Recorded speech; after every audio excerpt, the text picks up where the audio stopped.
figured out the naming scheme. And we're in the live. US. I don't want to go there. Hi. Hello. Hello. Urban planning in the Hello. US at its finest. Moving on. What?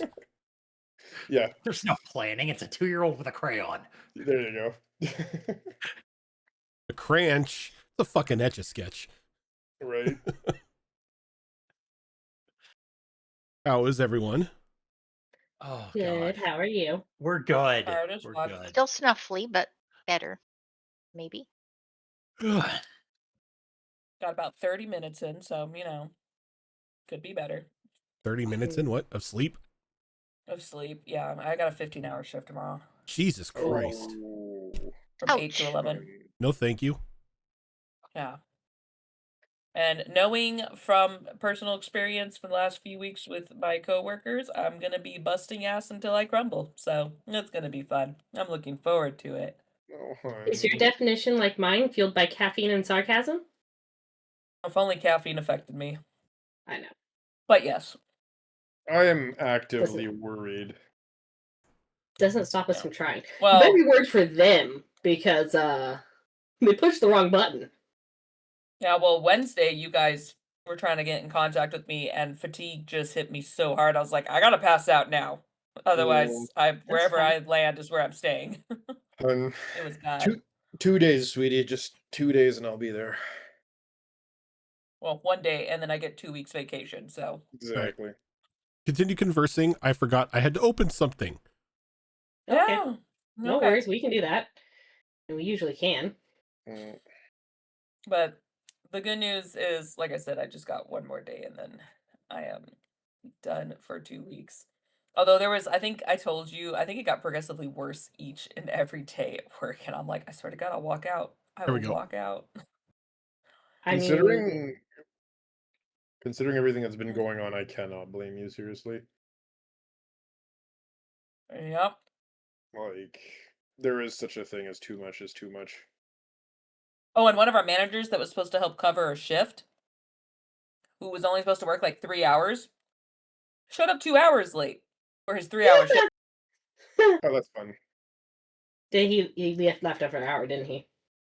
He actually stayed an extra hour, but me and my other coworker went off on him.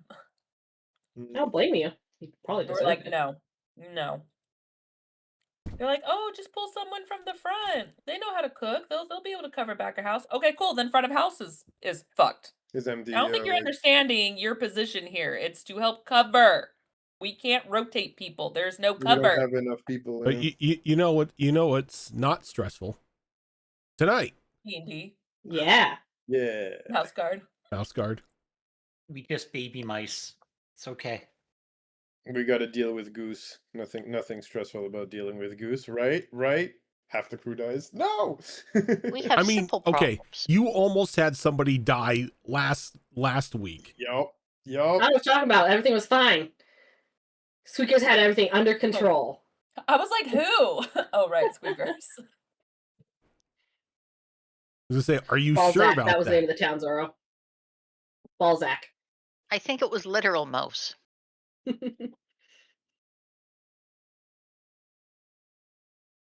All right. Well, before we get underway with today's final episode of our holiday game here, we have our first set of dice to give away. If the bot is working. The bot is working. Let me see if I can do this. With my keyboard in the state it is, I was cleaning it before the show, so it's in pieces all over my desk right now. Oh no. I can make this work, no problem. Just have to Maybe make it touch a- type.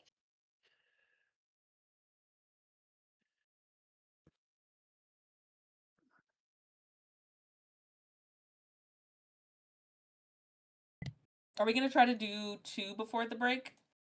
Since we're gonna try to. Yeah, so we're going to be giving away 3 sets of dice today. Oh wow, okay.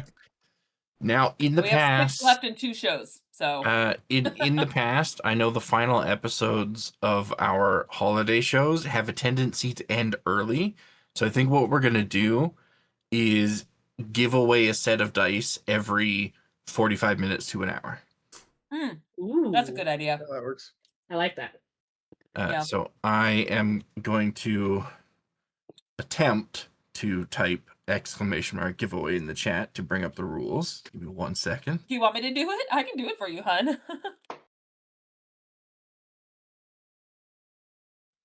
I know how to Oh. type. I know how this works. Look at that. I don't need actual keys on my keyboard. No. Where's the V key? Hold on. It's next to the C key. Between I don't C and have B. a C key. I would One, tell you two. how Oh, many shit, it I'm is fucking from one everything up. Hold side. on. Third Okay, one on the bottom okay. row up the left. So It bottom could be row, the fifth thing over. bottom row, it's the fourth key if you do not count the shift area.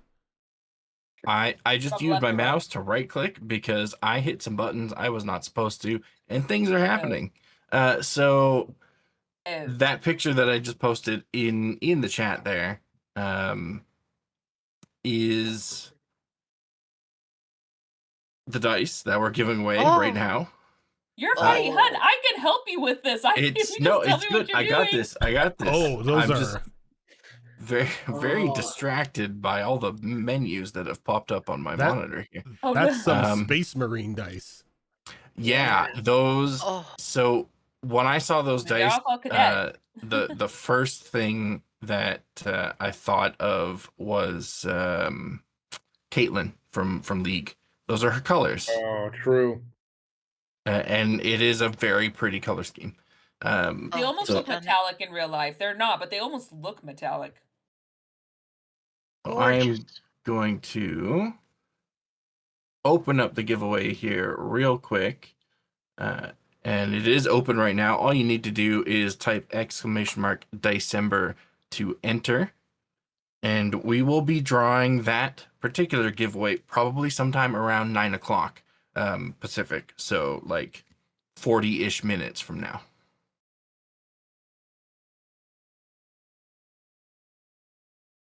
Some. They're so pretty.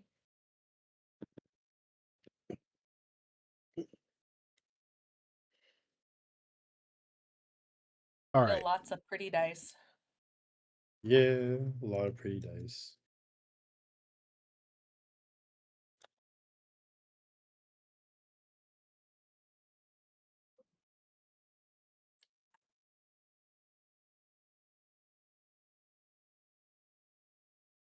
Okay. Yeah, so sorry, I'm trying to go read over something here in the book. Over the battle. Because my brain died, and right as we started up, I forgot how combat works.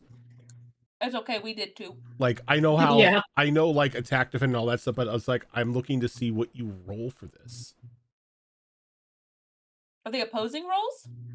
I think they're opposing rolls, like meets it, beats it kind of situation. It's on page 111, I think. It's 109 has that. Oh, okay. Well, there's the conflict type on 109, and then No, there's it's attack defend chart. It's been a year. Sorry, guys. This reminds me, I should probably open that book. starting disposition. It's just taking a while for Yeah. the PDF to open up for me. In the meantime, I'm wearing another nerdy because it's technically it was supposed to be Mass Effect Day. Nice. Not the Mass Effect Day, but Mass Effect game day. So I'm like, So I'm yeah. wearing my Mass Effect one. To buy us a little Here. bit more time, I do have a Mass Effect question, Zorro. Mm-hmm. Because that game was postponed until the new year, I haven't done my birthday poll on the deck in that game. So I have to so hard. ask, is Vera going to be pulling from the deck out in a shuttle by herself in space somewhere? Or what's going to be happening there? Because I'm mildly concerned. Get the void card, you just hit a black hole. You should be. Right, gone. And no one will. I found Oh my it. god! Can you imagine Oh god. You Yes, see will why be I'm pulling in the void. concerned.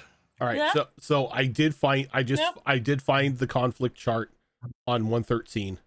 So we're good on we're good on fighting.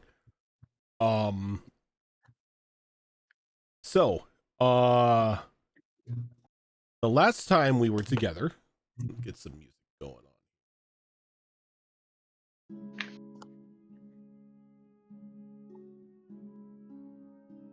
The group awoke in the little hovel to find that the mouse that had been the little scout mouse that they had run into, Rigby, had made off in the night with his journal and without a word after putting a bit of valerian root into the stew to help ease everybody so they fell asleep a little easier.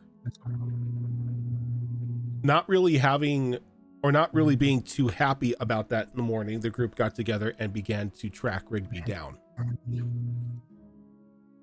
Coming across a rather familiar opening in the forest where a bunch of now cut strings, tripwires, and traps had laid dormant for over a year, you had come across the fox. Though, thanks to some quick thinking and a crack shot from Rupert, you were able to drive the fox away with a pepper ball straight to the nose. With the danger of the fox cleared, you proceeded to a frozen stream of water. The footprints that you had been following seemingly ended on the shoreline you were at. Across the way, you can see another pair. Deciding to risk danger to cross the ice instead of going up a bit and crossing along some jumping stones, Squeakers volunteered to test the strength of the ice and unfortunately ran into an issue as he hit a patch of intentionally weakened ice and fell into the water below. Due to the quick actions and quick thinking of Squeakers' friends, though, they were not lost. They were very cold, but there was no frostbite, no anything. You were able to warm Squeakers up, and after some time, he was cured from his injured condition. While this was going on, Rupert did a bit of science and found a stronger patch of ice to move across. Once everybody was on the other side, you found Rigby beaten and bruised with a couple broken bones and a broken wrist as he had encountered the goose, which had repeatedly started to stomp him into the ground. After a bit of a conversation and a bit of chastising from Robin, Rigby mentioned that he had tracked the goose to a cave, mentioning that Tim is in there as well, and apparently in a cage. Though being in no condition to travel with you, he gave Robin his bow. And after making sure that he had a dependable campsite and something to eat, the group begins to make way towards the northern cave where Rigby says the goose is at. And I think that is where we are going to pick up. Robin, you now have this bow in your hands. The arrows seem to be, well, both the bow and arrow seem to be both top quality. Definitely well maintained, well taken care of. As somebody who is an experienced scout mouse should probably have in their arsenal.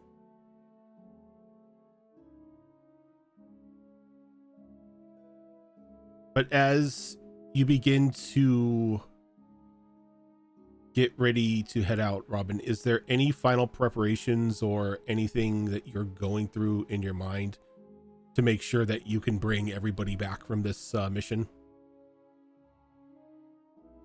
I think the main thing that Robin is looking at and kind of focusing on is making sure that his companions, the mice under his charge, that their equipment is in good repair, that they look like they're in a good place mentally to be doing something like this, to be going after this goose, charging into a cave that could be disaster for us.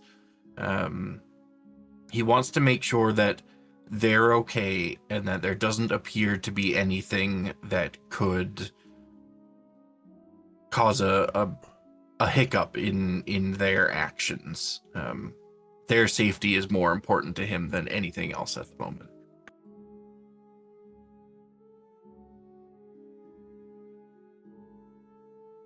Okay, and how would you like to go about this? That is a good question. Let me open up my character sheet here real quick.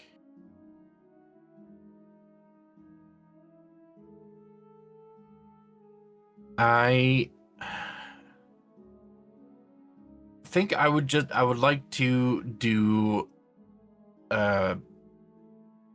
visual and physical inspection on their gear, and also the emotion on their face, their disposition, perhaps relying on either my instructor ability or my mouse guard wise ability. Let's go ahead and go off of your instructor role here. We'll go instructor and nature. As being in the mouse guard, that first, as long as you have, this is second nature to you. Okay.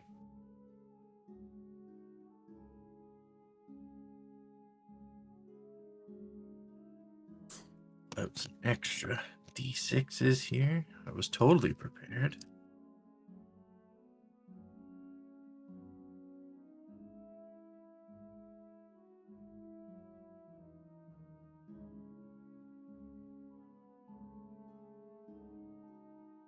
Okay. It's 4, 5, and 6s, right?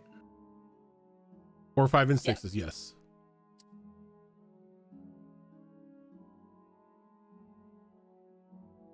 That's 4 successes. 4 successes. The equipment looks to be good. Like everything is well maintained and as it should be.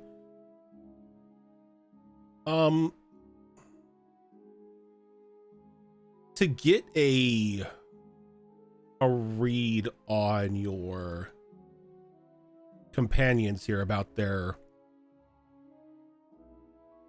mental condition, let's go around the table and everyone can describe what they're feeling with the possible looming battle overhead. So we'll go ahead and start with Squeakers. Squeakers is at the ready to go. He's probably trying to look around to try and figure out, what's the best angle to get at this goose at with his tiny little axes. But he's probably subconsciously reaching towards them already. What about Talon? Alan is wary, but also struggling with the feeling that we've done this before. But all in all, ready to either defend or absolutely lay waste to a goose, whatever needs to be done. And what of Priscilla? I think Priscilla would be trying to figure out how she could best help. She knows she probably can't attack directly, but she can somehow maybe support attacks or maybe do something to maybe try to get Timothy free, and she would probably express that to Robin. Where does he feel her skills? What skills best put to use?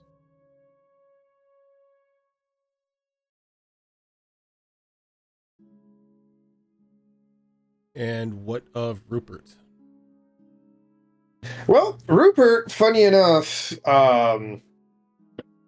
is doing what Rupert does best. He's actually fiddling with a little pouch at his waist, and as you look, you can see him grabbing some stuff out of that pouch and dipping little thorns in certain things and then putting them back in the pouch, grabbing, like we said earlier, those pepper balls, all those little things that he has for both his, slingshot and his blowgun. And yeah, he's just packing stuff. He's hoarding. He does what he does best. He's prepping. And what about Fiora? Kind of similar to Talon. Fiora can't help but feel some weird nostalgic deja vu with this. Feeling confident because she's always been more of a support character, very much into her healing or using her natural selection to help counter or help anything that they come across. So she, and being of an older mouse, she's learned to kind of stay pretty calm and optimistic, with plans to her backup plans.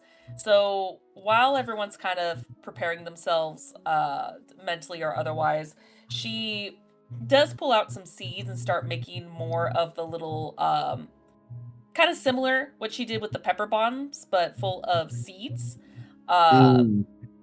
Because in her travels, she knows that there's certain things that could help or hinder against certain animals, and she's like, well, this thing is unnatural, but maybe it's like a normal geese, and geese don't like seeds. They choke on them easily. So she's just making little seed pouches, and will actually give them to Rupert to use to help aid in the fight. Hopefully could make the goose choke. I don't know. Well, you know what? But- We'll throw in a couple of those like poison dip thorns in the seed pouches while we're at it. Add insult to Oh injury. god. Fuse There you the go. two together. There we go. We are building Yeah. war crimes here. Mouse guard style war crimes. Let's go. Yeah, pretty much. It's like, it's all natural, just hurts the geese. There you go. Yeah, because I've thought about this in the last week, and I just find it hilarious because seeds contain cyanide to geese. So not to get dark on a Christmas thing, but yeah. So she's like, well, if anything, maybe it'll slow it down. So Can anything we she can do to go- help, she's gonna do that. One campaign without somebody just violating a war crime? I mean, look. No. Look. I'm just being smart. I'm just using the tools she's got. All right, so you So get yeah, so she's got stuff like cherry and apple seeds and stuff like that. Just be like, oh, here you go. It just gives it to Rupert. so that's The apple with the cyanide in there. that's the read that you get on your team as you inspect their gear and watch over them as they begin to prep. What is Robin feeling? Robin is feeling tired. Robin is feeling very sore, very slow compared to these younger mice. And Robin is feeling privileged to have the opportunity of one more adventure with these particular mice and just with the mouse guard in general. He's spent a lot of time behind his desk lately, reminiscing about his old adventures. So to be out on one once more, despite the aches and the pains, and despite the danger, He's feeling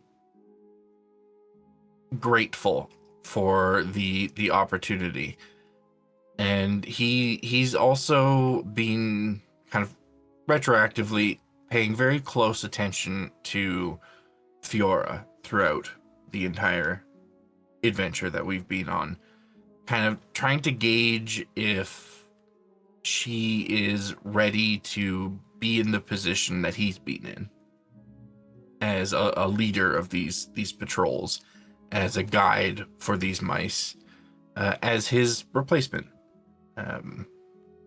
because he knows deep down that this is probably his last adventure. He intends it to be a very successful one, but it will probably be his last one. So he's looking to make sure that the wonderful mice that he surrounds himself with are going to be in good hands once he is no longer on the trail. And that's dominating his thoughts at the moment, despite the worry for Timothy, despite the danger of the goose. He also has that feeling that I've been here before, I know we can do it. So he's worried, but he's not panicked. He's calm. He's self-assured.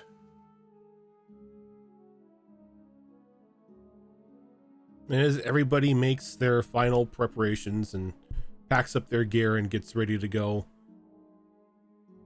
the location of the cave has been made known to you. Rigby sort of like watches all of you as you get up ready to leave, almost as if like he wishes he can go with you, kind of feeling bad for sort of leading Timothy down the this path. And he calls out to you, Robin. Captain, one moment. What is it? And he reaches over and he grabs that journal that Timothy had and he hands it to you. I don't know. Something tells me you're going to need this.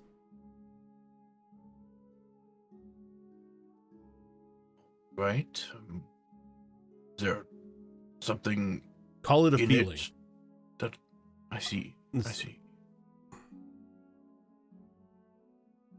I will keep it close and keep it safe. Don't know what it is. It's just something gnawing at the back of my mind that you're going to need this.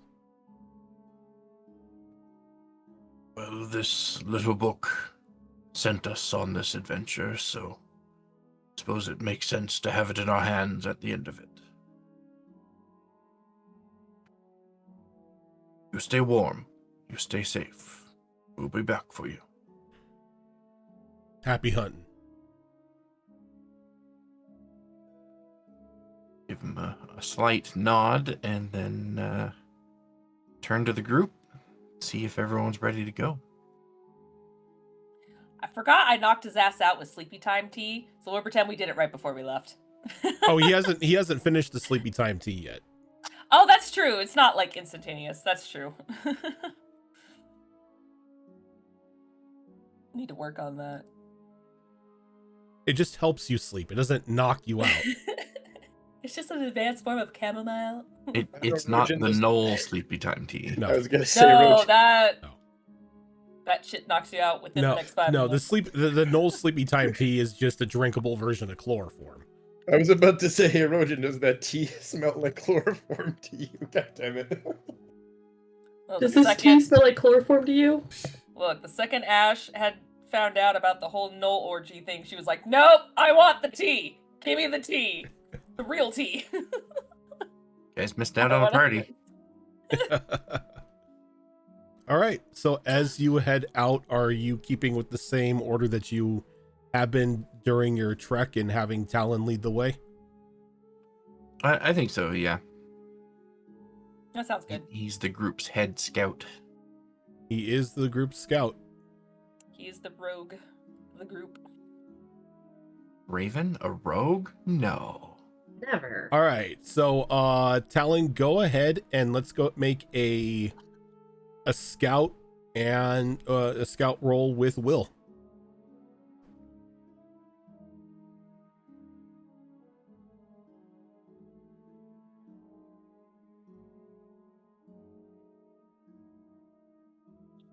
There we go.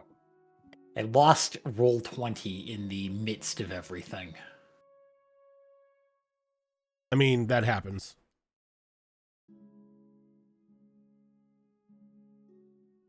Am I adding anything additional to this before I do it? Is anybody helping in this grand excursion? If you have Scout, you can help.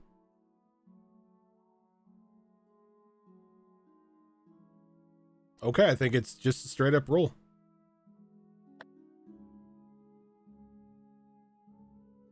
I think we already learned what happens when Squeakers tries to take on these types of things. Squeaker falls through the ground. That's not horrifying. That's 4 successes on 9. Okay. With 4 successes, you're on your way. Though you don't know why, but everything just all of a sudden feels a little more heavy on you as you begin to trek through this patch of snow. Everything is a little more uncomfortable. The air is a little more thick. And you're thankful that you had decided to stop by the quartermaster to get that winter clothing, because you have a feeling that if you did not have the protection of your winter gear, things would turn drastic very quickly. As even for the winter, this is an unnatural cold that is surrounding this area.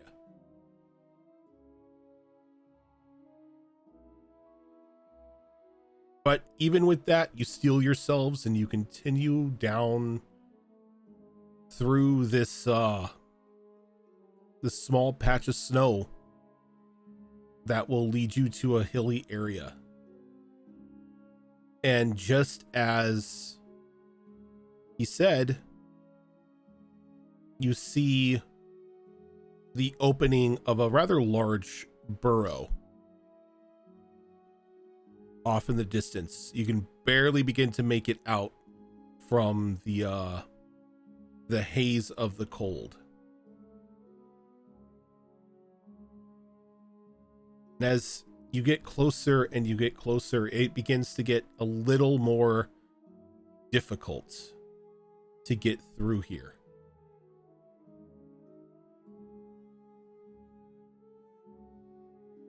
I would like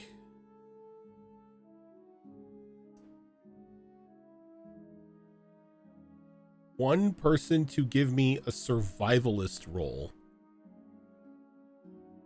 Priscilla! You're muted, by the way, hon.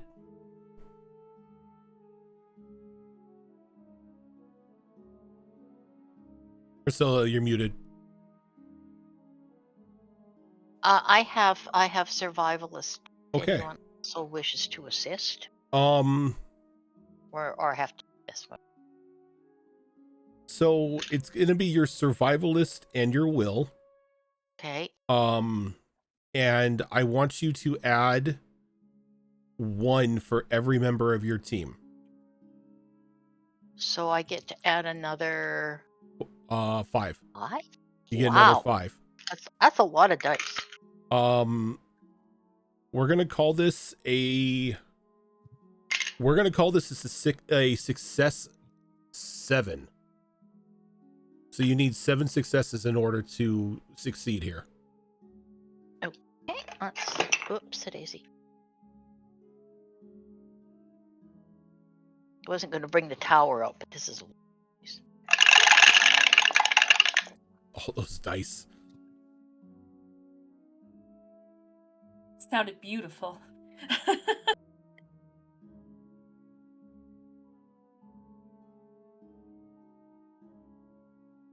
Uh-oh. 4 5s and 6s are That's- successes. 4 less 5s beautiful. and 6s. This is not good. I've only got 4 successes. I've got a huge number of 3s, but still. Okay. So, unfortunately, as you begin to get close to the snowbank, a bit of wind kicks up and kicks up the loose snow from the ground, sort of snow blinding everyone. And you begin to aimlessly wander in the area, trying to find your way either out of like this small snowstorm or find your way to the protection of the burrow. Try as you might, things are getting a little difficult. I'm going to need everybody at this point to take the sick condition. I don't want to be sick. Could I I will, but I don't wanna. potentially have some sort of salve or something, a little, I don't know what to call it, like a little tummy time pill, whatever, to a concoction to kind of help ease the sickness? You might, but in the current situation that you are in, you know it's no time to try to hunker down to begin trying to brew some sort of like tea or something in order to help with the sickness. Okay. If anything, she'll pass out because oats are like a decent size like snack to a mouse. She's gonna grab a few oats and just pass them out to everyone just to kind of help, like a to-go snack to help settle a stomach. Kind of like if you eat rice or bread to help with an upset stomach. She's just gonna be like, here, just to help for now. We gotta keep going, but just hopefully it helps a little. Oh, thank you. It's so nice of you. Of course. If anyone's feeling sick and we need to stop, let us know. But we should get through this before it worsens for us. Rupert flat out puts the oats in the cheek pouches. It's like, I'm saving it for later. Eat it now. So we said sick condition. There we go. Yep. So that's a -1 to nature, will, and health. Where do you guys see? Oh, at the very top. There we Yeah. go. Okay. So one Under dice condition. less. Okay.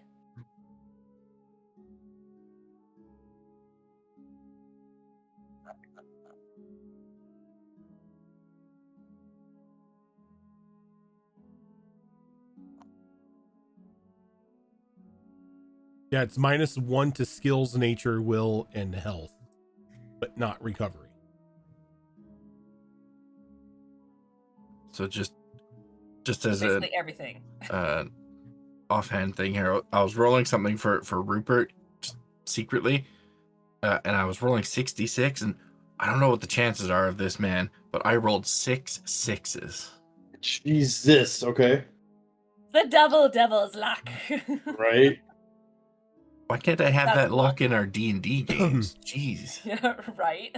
Secretly I've used it rolling for about a minute Rupert and a and half rolls ago. 6d6s. Should I be concerned, Fox? So, as this is going on and you've got the sick condition, I'm going to need another survival check.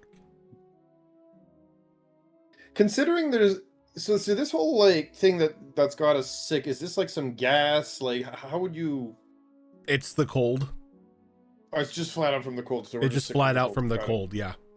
Okay. So you want me to roll this So we're again? sick with the flu, basically. Got it. Yes, I want you to roll your survival again. The whole same numbers, right? The whole same thing. Yes. So that would be 6 for survival, And then your will 3 for will, but -1 is 2. -1, and then you roll 1d6. So I only roll 2 instead of 3. Yes. Okay, And then you roll 1 for every member of your team, so that's an additional 5. So I think you're rolling 13d6. 2, 4, 6. Yes. This is better. Oh yeah.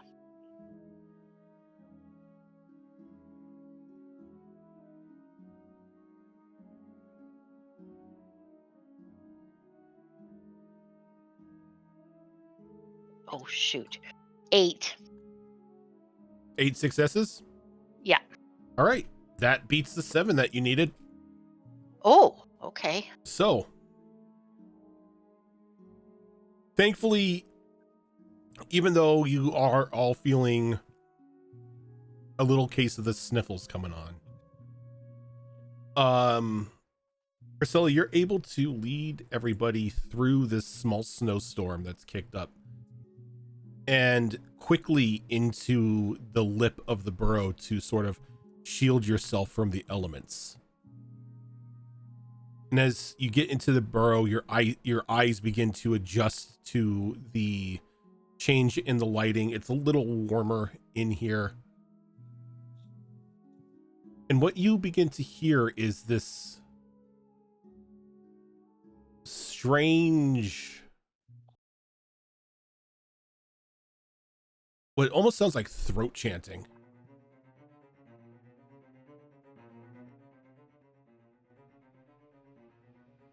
And as the chanting happens, you begin to see that change of color in like along the walls of the cave itself. Sort of how like the colors are muted in here, much like they were back in town. And you just feel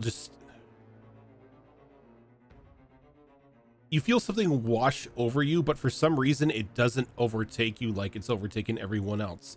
You do sense that feeling of dread, not dread, but just sadness and melancholy. Just why even be here? Why even do anything? But it's not strong enough to sway your group.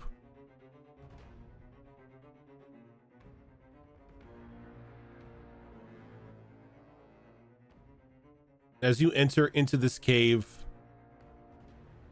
you can see that it goes down about a good 10 feet down at an angle. And you can see a bit of light emanating a little bit deeper into this burrow.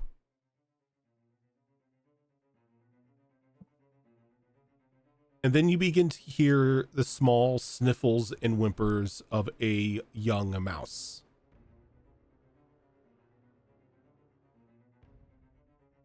As you hear Timothy calling,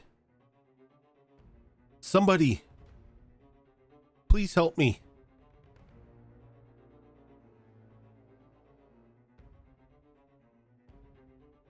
Can I just sort of you just put my ear to the ground, and with my ability of deep ear, can I hear anything else? Like if it's just the goose and Timothy, or if I hear any other vibrations or noises? Yeah, go ahead and give me a deep ear or a deep ear roll with let's go Will. Okay, so it's a trait. It's a level 1 trait. So is that just 1d6? I think there's only 3 levels. There's only 3 levels to a trait. Yeah. So I don't know. I don't use these as often. So I also have deep ears at level 2. Can I help her? You both can listen, yeah. Yeah. Okay.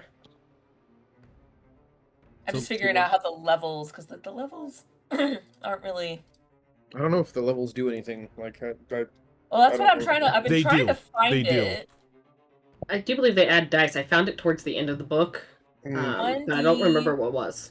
So what the traits do is they add dice to the skill that you're using to roll. So you'd use one of your other skills, but it would get an additional D whatever based on the level because of your trait. Yeah, I just found it. So if it's level 1, it's 1d6. If it's level 2, it's 2d6, and it's up to, because there's only 3 levels, it goes up to 3. Yep. Got it. Okay. You can So go it's ahead. a skill plus that. I think for this, it's probably going to be Scout. Okay, that's fine. I'm having help, so So it's all good.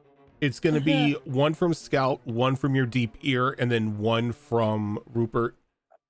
And then the dice from your will as well. Okay. -1 because of Terrible. sick. Goading. correct? -1 Yeah. begins because of sickness. Yeah, that's not too terrible, actually. 1, 2, 3, 4, 5. And can I 6, assist on 7, 8, scouting? 6. Okay. Yeah, go ahead and add another one as well, because you're getting help from Talon as well. So go ahead and roll another d6 on top of it. And I'm too distracted. How many successes did you get? So, none, because I had 6 dice to work with. I rolled 5 1s and a 2. Oh, Jesus. You lower your ear to the ground. What's up? real quick, before we get into the horrible consequences of that, I'm just listening. we're gonna draw a winner for the giveaway real quick. Yeah, perfect timing. And then we're gonna open up another one immediately after, real quick. Oh my god, this is awful. You took all the luck so, out of your 6s. Rojan, are you here? And if you are, what did you win? I'm not here. Damn, gotta I read. Nice. gotta redraw. I won Click Clack Math Rocks. You sure did. Yay. Yeah. So Congrats. I am going to reset that giveaway and then open it right back up. And in the meantime, the next set of dice that we're giving away are the lovely ones that I just posted in Twitch chat. Cranberries. Ooh, those are pretty red ones too. Reddish pink. I like it. So that Not eat. giveaway is now open, and all you need to do to enter is type !December. So All our regular rules apply. So here's the issue with 0 successes. And since you didn't take Talon's aid on this, Talon isn't gonna suffer any repercussions. But because Rupert assisted, Rupert also partakes in the failures as well as the successes. Mm-hmm.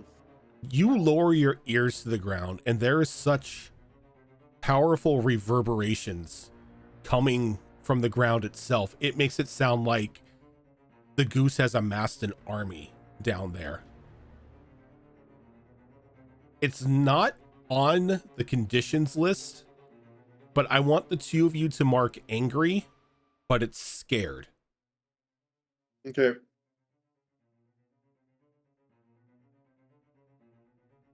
Oh my god, we have minus. Just 2. rename that one emotional. Jesus. That doesn't sound so good. No. It's minus 2. Jesus Christ. Fucking A.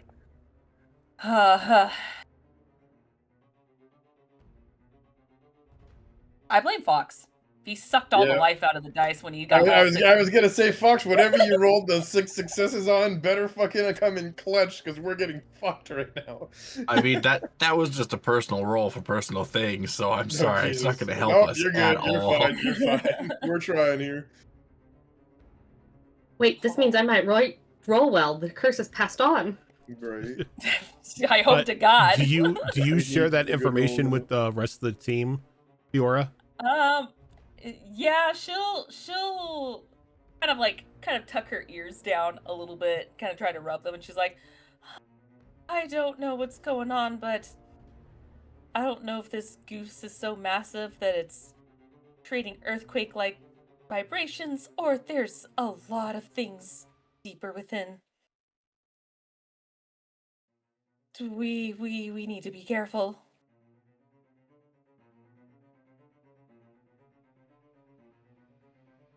You don't think the goose has amassed some sort of armed force or anything, do you?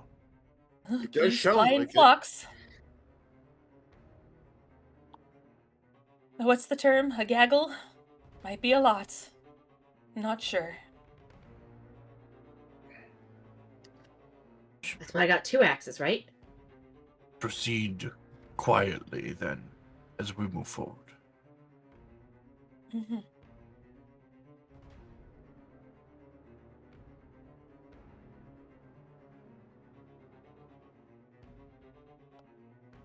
So you're Still a beginning lot of my ears. you're beginning to like walk down the pathway.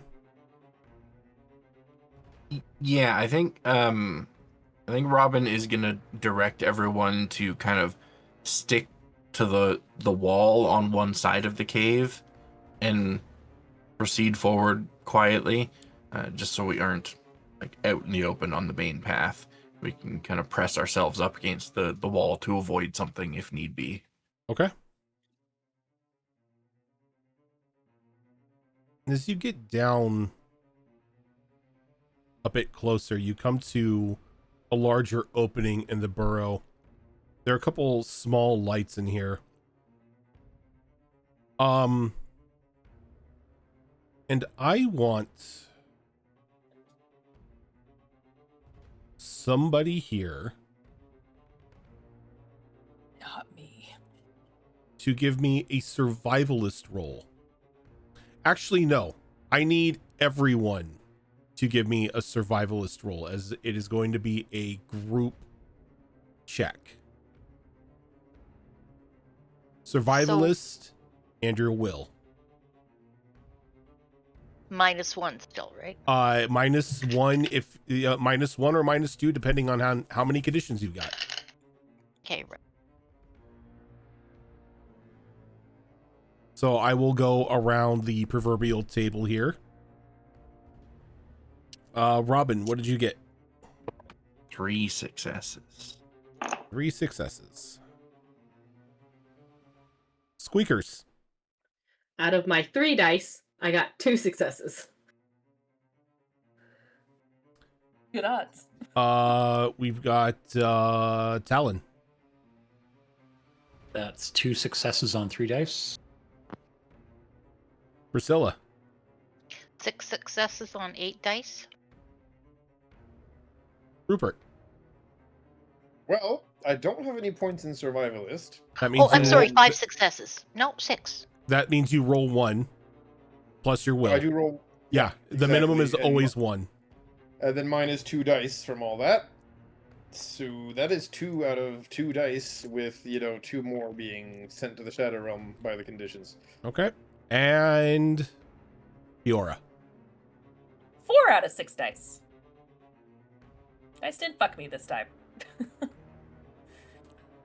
Interesting. 3 passes and 3 fails. Mm. So I am going to roll. I'm going to throw this completely up to a goose roll.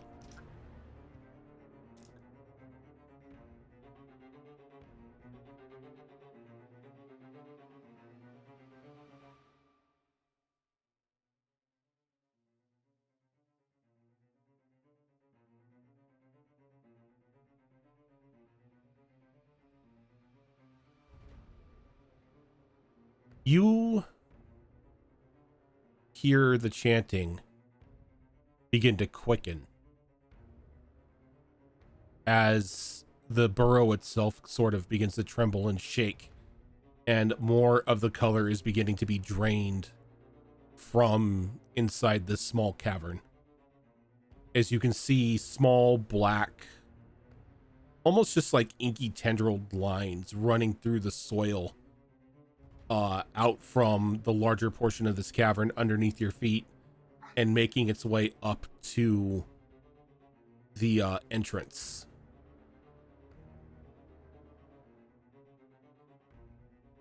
Oh, I believe time is of the essence.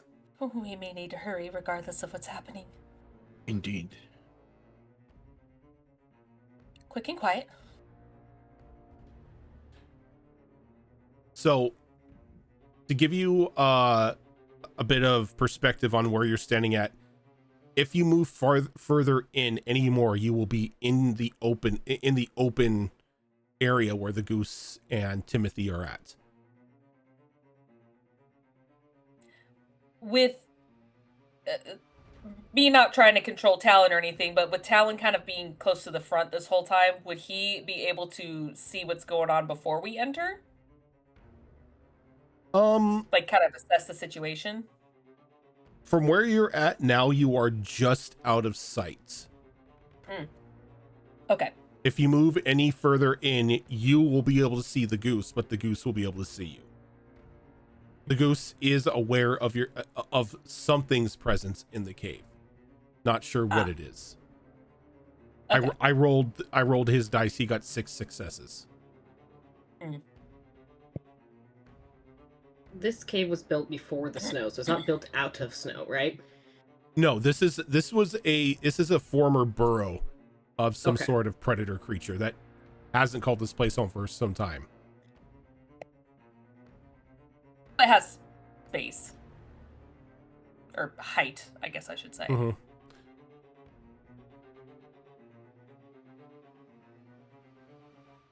So what's the plan?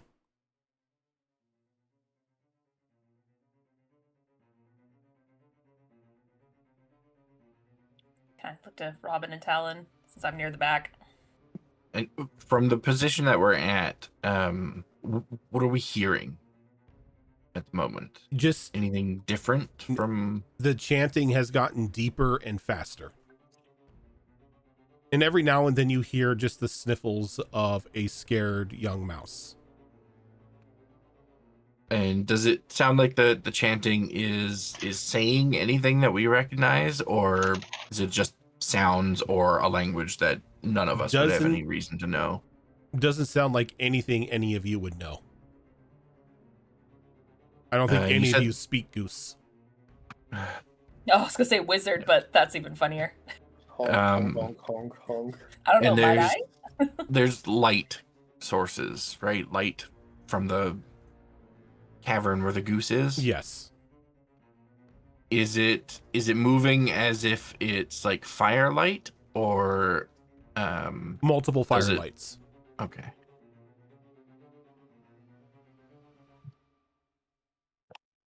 I'm birdwise.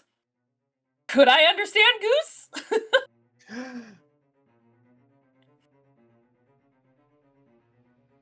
Birdwise gives you knowledge of avians. It doesn't give you the ability to speak speech them. Pattern. No. No, but like speech pattern. Unless of sorts. Unless you are a bird, you cannot speak bird. In a past life, maybe I was. Okay. It was worth a shot. Maybe I could gauge what it's all about, but yeah, no, that's fair. So I think Robin will look over at Fiora. And, given everything that we know and the questions that lay before us, what do you think is the best play here?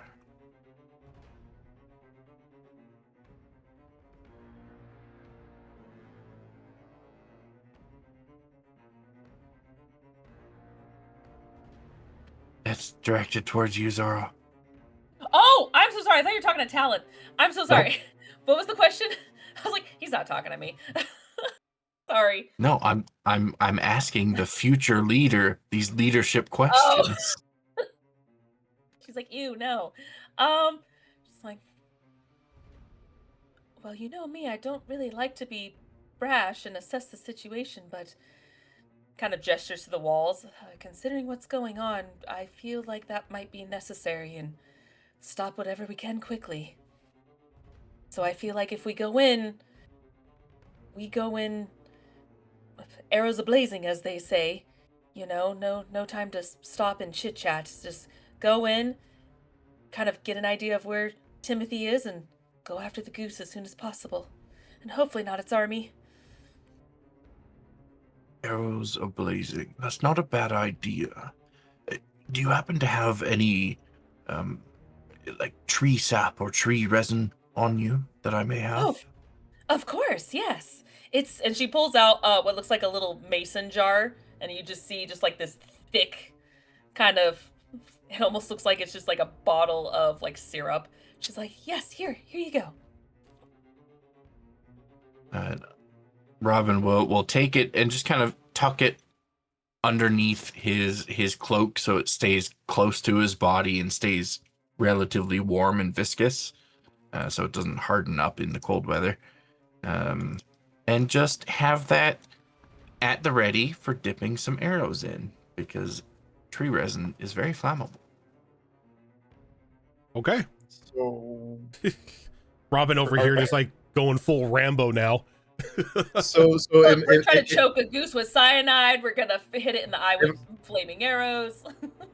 Am I hearing that, we're adding, that to the already the poisoned / seeded thorn balls, and we're adding resin on top of that? Is that what I'm hearing? That's what I'm hearing. hearing. This is all natural. I almost said naturalist. I mean, in a way she is. Mouse things. But no, just this is all just nature. Nature's scary, yo. I'm just hearing war crimes. Let's go. Let's do it. It started this fight, sapping Christmas cheer, okay?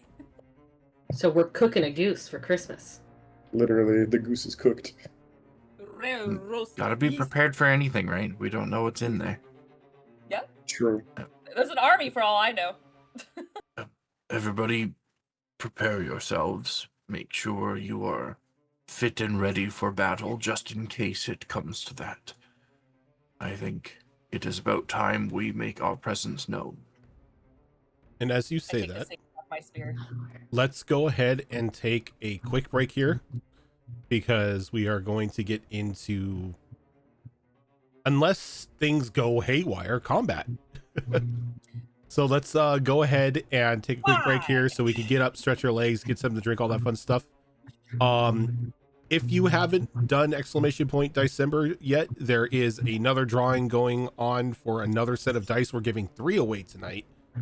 So we've got another one open at the moment, and we'll be giving that away sometime later on in the episode. But until then, let's go ahead and take a quick break, and we will be right back.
Stop taking our snow. I No, don't want it.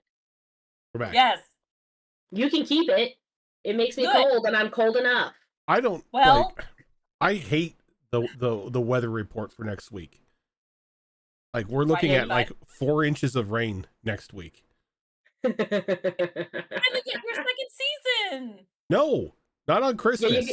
You're Yay! catching the tail of all the rain that's been happening up here. We got, Wow. oh god, I think we got a foot of rain in a single day last week. As I 12 was inches saying, of rain. Martin, Yeah. we got a chunk of our province got like 10 to 25 centimeters of snow, complete with the 100-kilometer-an-hour winds to go with it. They're like, hey, do you want everything to go sideways? There was a point where I literally expected to see cars flying through the air.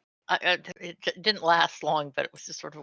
You Yeah. know you're in trouble when it's snowing and the snow is going back in an upwards trajectory, and you're like, oh no. Yeah, I just converted that into freedom units, and wind moving at 62 miles an hour. Yeah, no thanks. Yeah. It's like With me trying to snow explain on, to people. combined with snow, don't forget. So it's freaking cold. We get people Well, and in our it's been company that transfer from minus outside of 30 Washington. today. It wasn't quite that cold yesterday. It's going to be warmer. It's very Yeah. cold right now is the problem. We get people from outside of Washington that transfer into our company, and they always ask us why Washington people. My what? They look at me like I have a second head. Like It all I rains got, sideways. all I got was why Washington people, and then you like just Oh. cut out. My mic's been giving me trouble. Sorry. Said sometimes my company hires people from outside Washington. They transfer here, and then they go, "Why don't you guys use umbrellas?" I go, "Because it rains sideways." And they look at me like I have a second head until they see the winter rain. Oh So no, the upward raining snow sideways sounds like. is- Yeah, I would hide in a cave because loud wind noises scare the absolute fuck out of me. So I would just like bury myself somewhere just with loud noises all around me just so I didn't have to hear the wind. Your Oh, our cat whole heart. house kind of did a whole shudder thing at one point with the wind, and I was like, yep. My house would probably fall over if it got hit by 60-mile-an-hour winds. Because California. Anyway, speaking of, let's go to a place that currently is not under 60-mile-an-hour winds. Not until that geese starts flapping. Goose. So how are That's what all of I feel like. you? What's the plan of how you are going into this cave? You just walking in and announcing yourselves? You have a feeling that, like I said, the goose knows that there's something else in the cave. Not entirely sure what. I think Robin's intent, anyway, unless anyone else has a differing idea here, is to just walk in like we're supposed to be there. If the goose knows that something is in here already, whether it knows it's us or not, I think doesn't make too much of a difference. Timothy needs to be saved. That's what we're here to do. We walk in prepared for whatever's to come. Okay.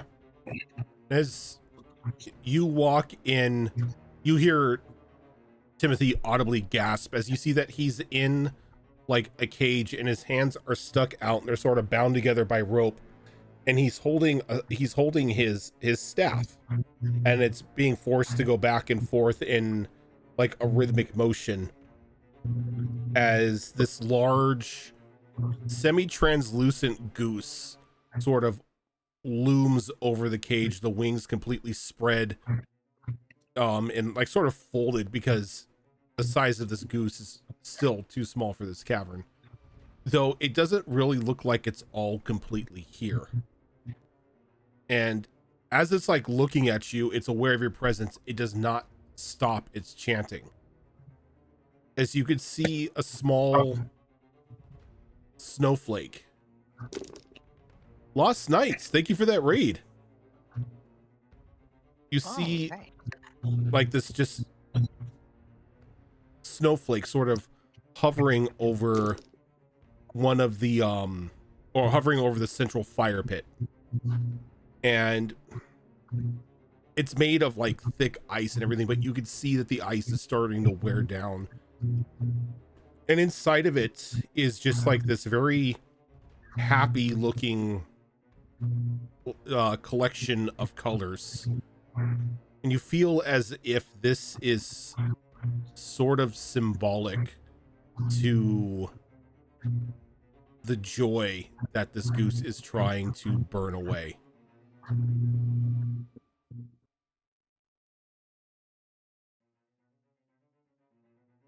And Timothy looks over at you and the goose looks down at you.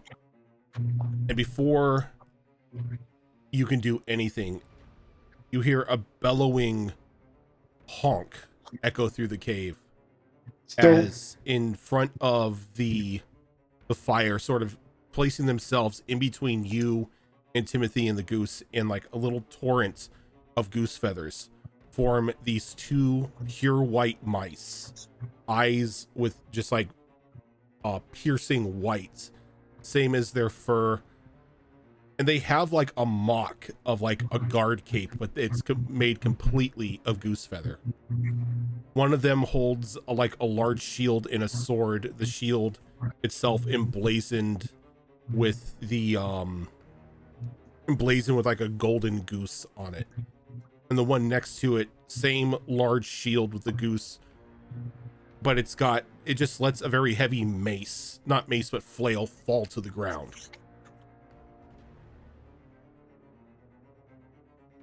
And you've been in the guard long enough, Robin. You know what is coming next. And nobody here's that much of a rookie anymore. You know when a fight's about to happen on your hands. So what I'm going to have to ask, Robin, because you are the leader of this group, I need you to separate your team of 6 into 2 teams of 3. One going after the sword and shield, the other going after the flail and shield. Okay. Going after the sword and shield is going to be a team of Talon, Fiora, and Rupert. And going after the other will be Robin, Squeakers, and Priscilla. Okay. So now we come to the group disposition roll. Choose the team leader for each of these. The team leader, what they are going to do is they are going to take, let me get back up to the disposition roll here. Just a heads up, Tilt had to step away for just a minute. Okay. So to generate your team's disposition for a conflict, the player who initiated the conflict will test the listed skills for their team. In this one, Robin, you're going to dictate who these people are. Since this is a fight, it is going to test their fighter skill and added with their health. Then plus an additional D6 for everybody on the team. So it's going to be fight plus health plus 1d6, or plus additional one dice for everyone on the team, so plus 3 or plus 2, I should say. And then -1 for their conditions. If you don't have fighter, it's at rank 1.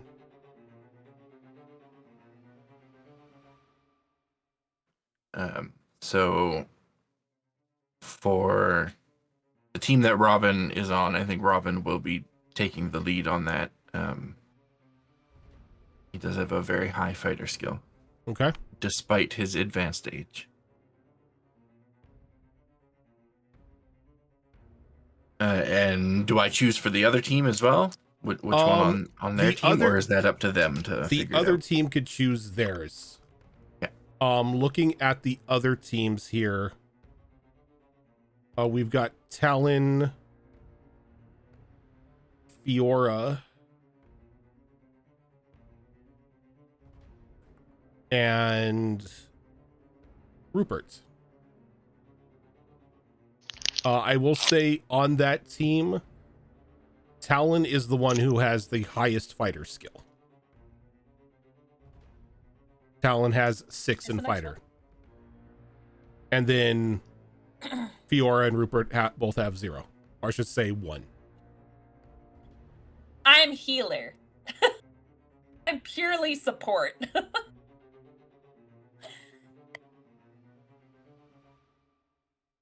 So I think Talon, you can go ahead and make the roll, your disposition roll for your team. So we're gonna go here.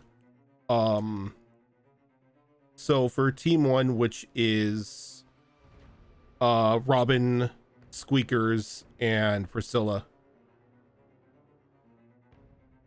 Robin, go ahead and do your team disposition roll. So the way that you do this is you're going to take your fighter dice plus your health dice plus the 2 additional dice from your companions. I think you have 1 condition, so minus 1 dice from that. You roll all of it, and then you test, and for every 4, 5, and 6 you get, that is an additional 1 to your disposition.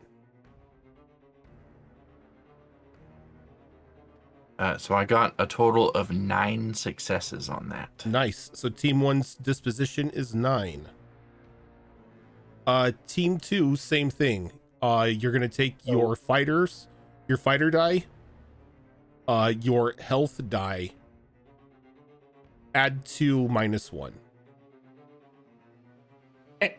So that should work out to 11, correct? That sounds about right. Because your health is 4, right? Or your health is 5. Yeah. Health is 4, fighter 6, plus 2 is 12, minus 1 is 11. Yeah. Yep. So it comes to 11.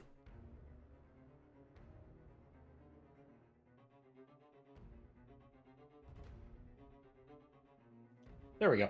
Okay.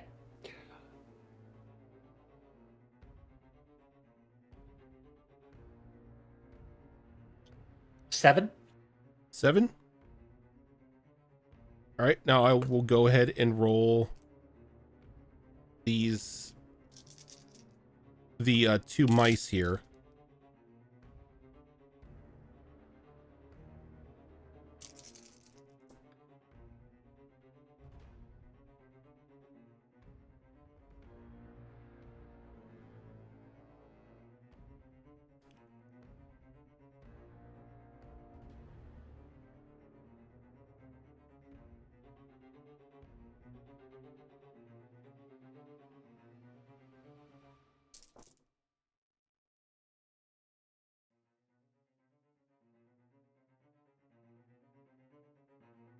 All right, so they've got their disposition as well. So the way that the way that combat works, just to remind everybody, there are going to be 3 steps in each combat. Each step is going to be a different player's turn.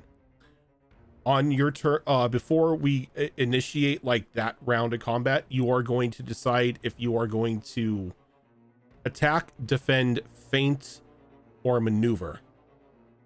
I myself will make a choice for your enemy for each turn. So every turn, every time it's a different mouse's turn, these ones will have another action to do, as they'll be facing off against that that mouse at that time. If you need a reminder as to what beats what, table 109 has that, and then table 113 will tell you what you will need to roll for each one. So as you are mice, it's going to be attack is fighter, defend is nature, feint is fighter, maneuver is nature. So those are the two different sets you're going to be rolling, fighter and nature. good with nature.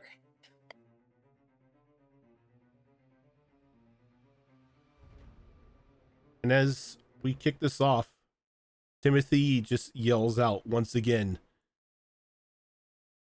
in like an echoing voice. It sort of like reverberates from all of you. As this happens, for some reason, your conditions are wiped away. As he screams, Thank God. "Help me." Oh, thank God. Timothy has filled us with joy and hope. And as he screams Oh that, my. the two goose mice ready their weapons, and combat's going to begin.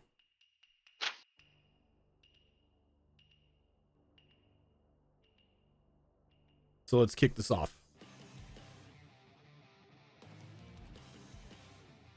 So we're gonna, each one of you, everybody on your team, decide who's going first, second, and third.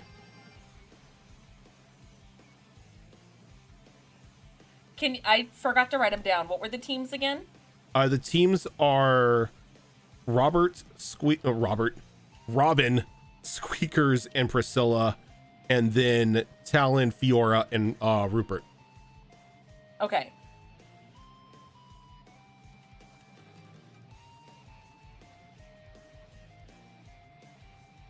The goose still chanting what it's doing at this. What is it doing at this point? Yeah, the translucent goose is still like chanting its spell as it's summoned these two mockeries of guard mice in front of you. Good to know. Let me know when it's my turn. I will tell you right now, you cannot target the goose. Gotcha. Combat is locked to the things that are facing you. Okay. Good to know. All right, so go ahead. Like I said, team captains decide who's going first, second, and third. Everybody write down somewhere on a piece of paper if you're going to attack, defend, maneuver, or feint. And then when it's your turn, we will roll off against each other. I'm going to do the same for these two mice right now.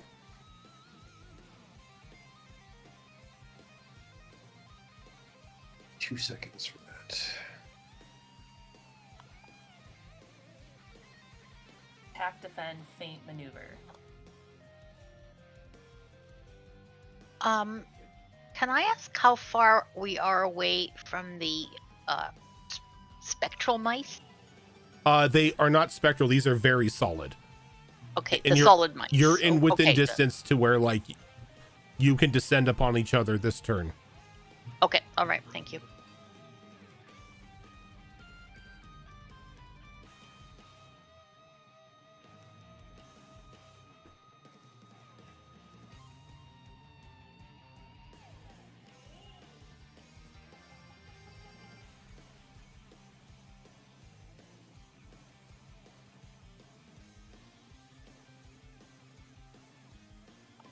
All right.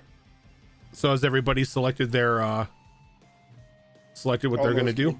2 seconds. I haven't done this in a while. Give me 2 seconds. I'm still All good. catching up.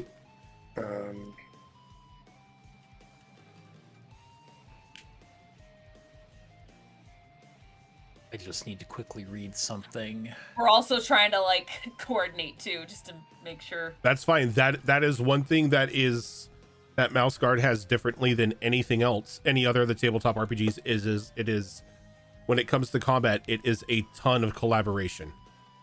Yeah. So we're just kind of making sure we got our positions and what's what real quick. Yep. Also, what we want to do in what order is kind of important. Yeah. I'll give it like another 15 seconds here. Yeah. Is how can our action be marginally complex? Like it is more than kind of one step to do it, or like it's all part of one thing. But it has to be from the list of the four steps that you can do: attack, defend, feint, or maneuver. Yeah, I've got a plan for a particular maneuver, but I would need to do a small thing to be able to do that. to do what I want to do.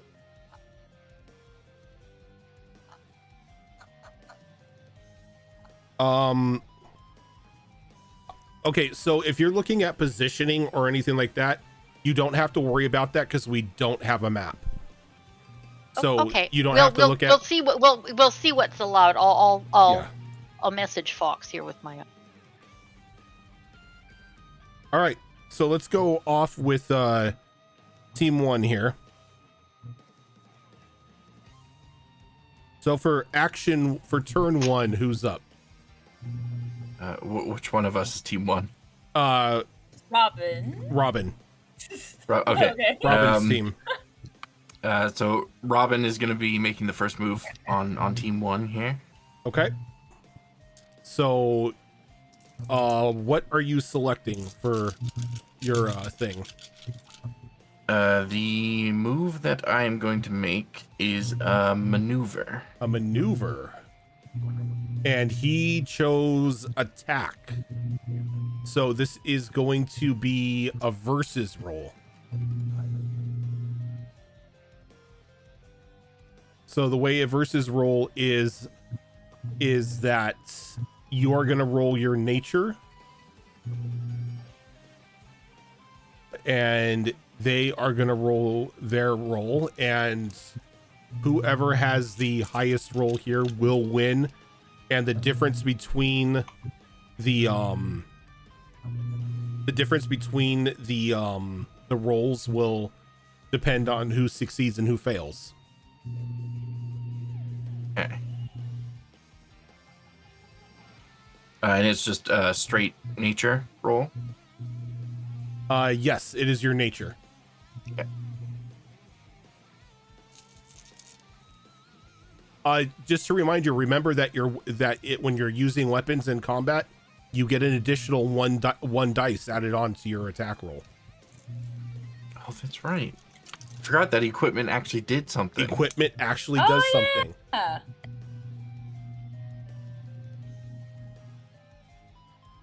All right.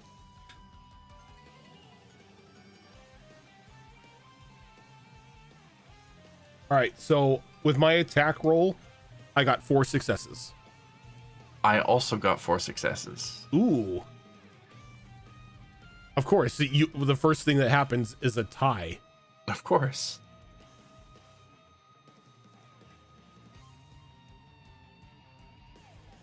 All right, so what is your maneuver here? So I didn't reach the number of successes for it, but what Robin was trying to do was disarm them of their shield. And he was aiming to use his staff to do so. He was kind of holding his ground, waiting for them to advance on him, and then his attempt was to kind of pirouette and then jab the bottom of his staff through the handhold on the shield. Obviously didn't reach the number of successes to do that because the margin of success had to be 3 for a disarm. We tied. But that is the maneuver that he was going for. Okay, so as you rush up to go for the shield, he just quickly thrusts with his sword, and you just, as that you've well practiced multiple times, just sort of turn the blade away.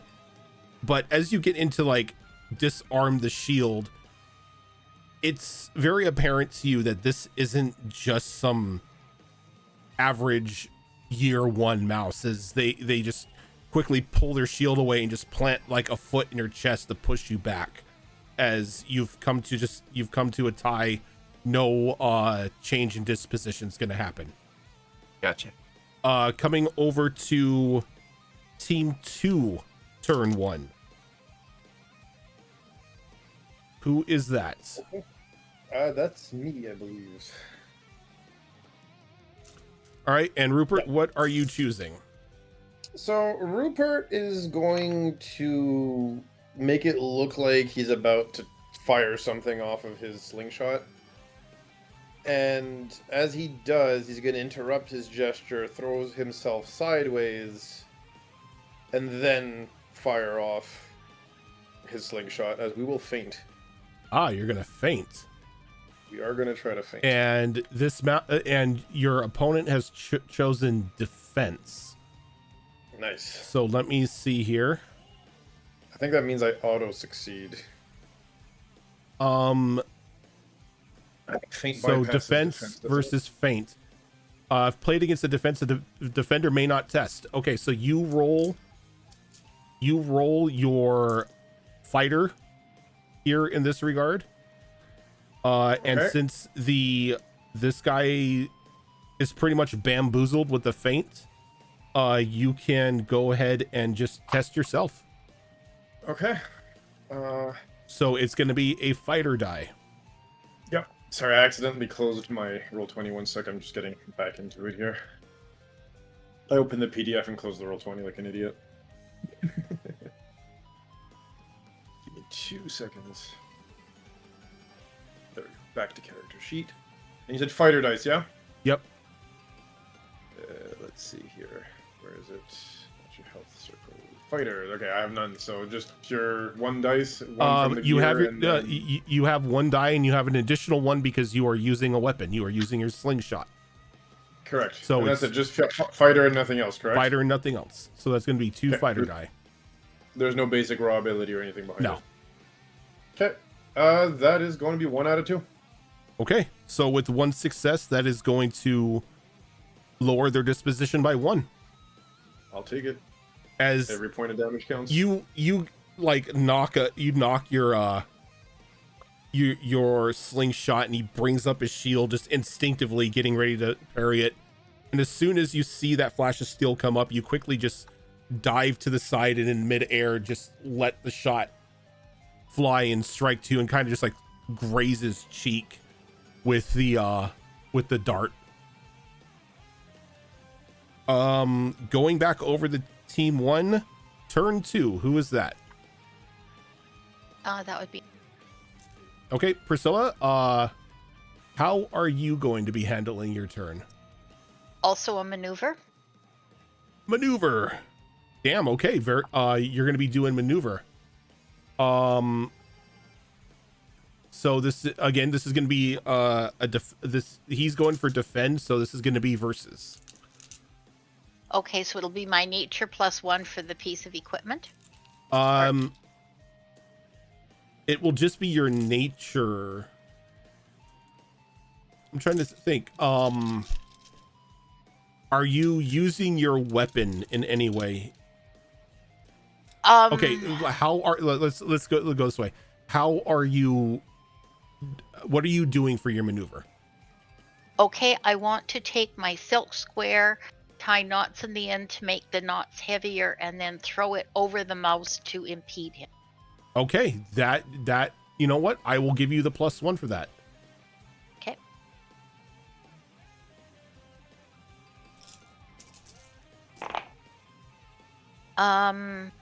Oh darn. That's only 2 successes. All right, and he got 4. Let me see.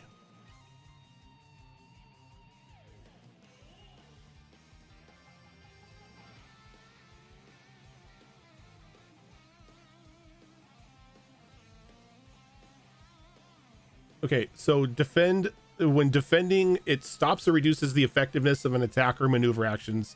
If the defensive successes are greater than the versus action, add the margin of success to your disposition. Disposition cannot go higher than the starting total. So pretty much you throw that square over, like trying to trap him in it, and he like amazingly just like does like a little agile roll out of the way as it just lands onto the ground next to him with no effect. But because he hasn't taken any disposition damage, he gains no benefit from it. Coming over to team 2, turn 2. Who is that? That would be me. Okay. And I'm going to do exactly what Talon does. I'm going to fight him. You're going to attack? Yep. Okay, so I have some unfortunate news. He is fainting. Oh, good. So, oh no, it's not good. Because this means that Look at the chart. Look at the chart we dropped. It's not good. I thought that when you feint, if the other person's attacking, the person who's attacking. Oh wait, no, you're right. bypasses the Special. feint. A Yeah, feint is it's good. Oh, did special I read it attack. backwards? Yeah. If played against You read it defense, the backwards. defender may not test. The fainter makes an independent test. Success reduces the disposition. Oh, If yeah. played against an attack, the fainting player may not attack or defend. So yes, I read so that this backwards. is good. So again, Yes. he gets no action as he tries his best to feint. So he is open for a full-on Talon attack here. Let's go, Talon.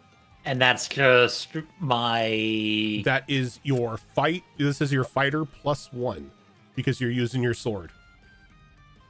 That's 7. Okay, let's roll. Oh my. I like that. Oh my. That's usually it's gonna hurt. Oh my. That's 4 successes. Nice. One of them was being obstinate. It wanted to be a 3, not a 4. So he's going to take a bit more damage here. So you charge in with your weapon. You can see that he goes to plan something a little tricky, but this isn't your first time on the battlefield. You know how to get around sneaky mice. And so his feint just completely fails. What does it look like when your strike lands? As Talon is wielding his sword in 2 hands, Talon just runs in and flying leap lands directly on him. Okay. Just sword and all, whole mouse behind the sword. Okay. And you take a good chunk out of him when you come down, and he kind of just quickly just pushes you off of him, separating a little distance, so you can just see an open wound now, like on his collarbone from where the blade is made connection. Going back over the team 1, this is going to be turn 3. Who is that? That would be me, and I am going for an attack. So is he.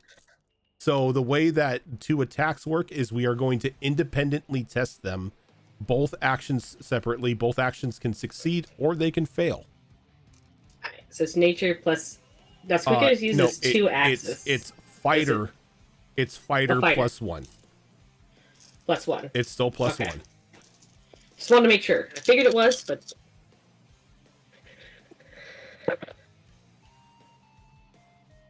Okay. So I got 4 successes. Damn. So that's going to lower his disposition by 4. He got 2 successes. So that is going to lower your disposition by 2, which is going to bring team 1 down to a disposition of 7. And Squeakers, what does it look like as you charge in for your attack here?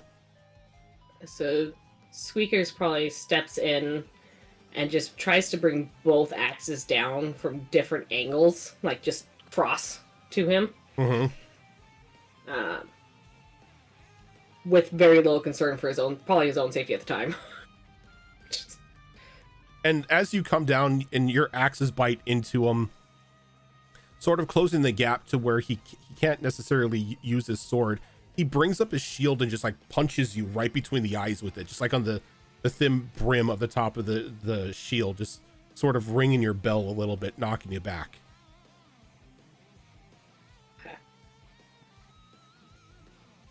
So, and then we go over to team 2 for turn 3. Who is that? That is me. That is you. Okay, so what are you doing for your action here, Zoro? So I am going to use maneuver. Maneuver.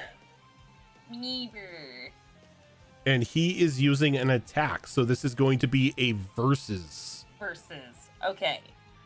My maneuver is I am going to take out another little mason jar that has some grease in it, or not grease, like oil, like lantern oil and whatnot, and I am going to fling it at the feet So it is hard for them to keep their balance and hopefully make it harder for them to swing. So you're going to try to impede them. Pretty much, yes. Okay. So So you're going to I'm roll your rolling- nature.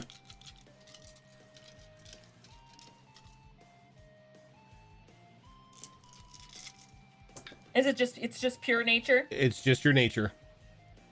Okay. Oh my god. He got 3 successes. Okay. I got 4. Okay. So because he is impeded, I need to look up impede here.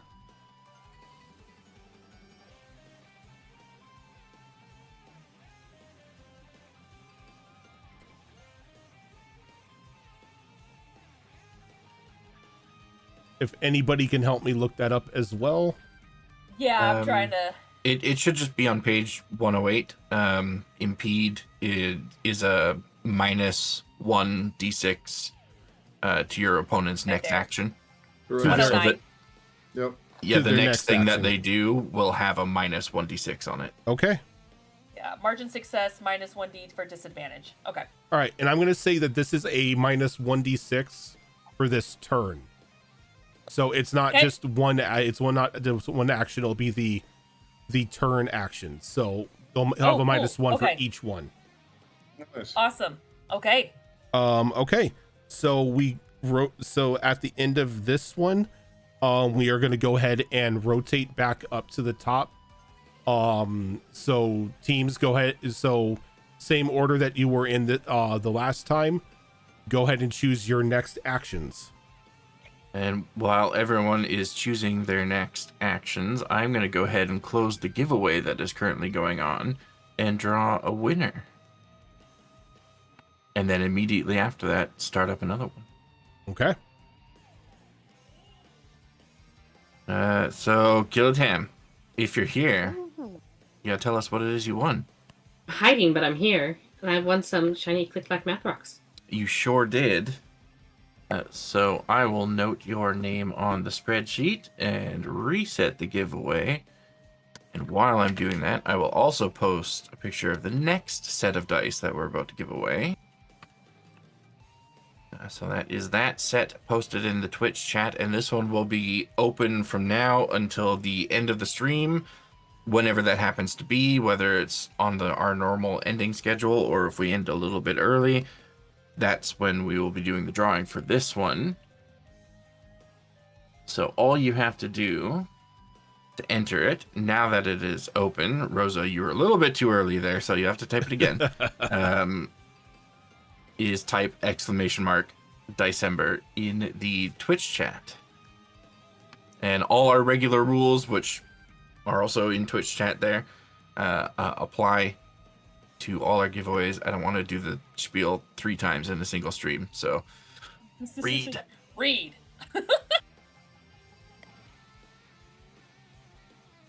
All right. So we're going to kick back up here with team 1, turn 1. I believe that is Robin. Yes. So I am gonna do an attack and he hope that is doing a jives with defense. the rest of my group, because I did not read what they were planning while I was doing the All right. giveaway So stuff. since you're doing You it, assume we planned. so since you are doing an attack, he is doing a defense. So this is a versus roll here. Okay.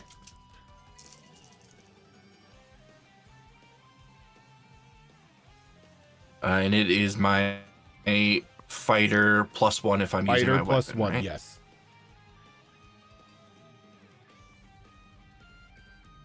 That is very good. What'd you get?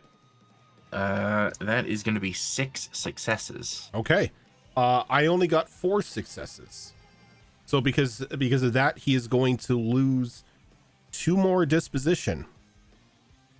So what does your attack look like as he again, once it just drops down into a very defensive looking stance?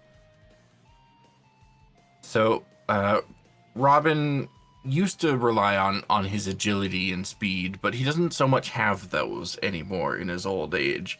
So I think he holds his staff in both hands, and he slowly approaches this other mouse and uses the one thing he does have in his old age, which is patience.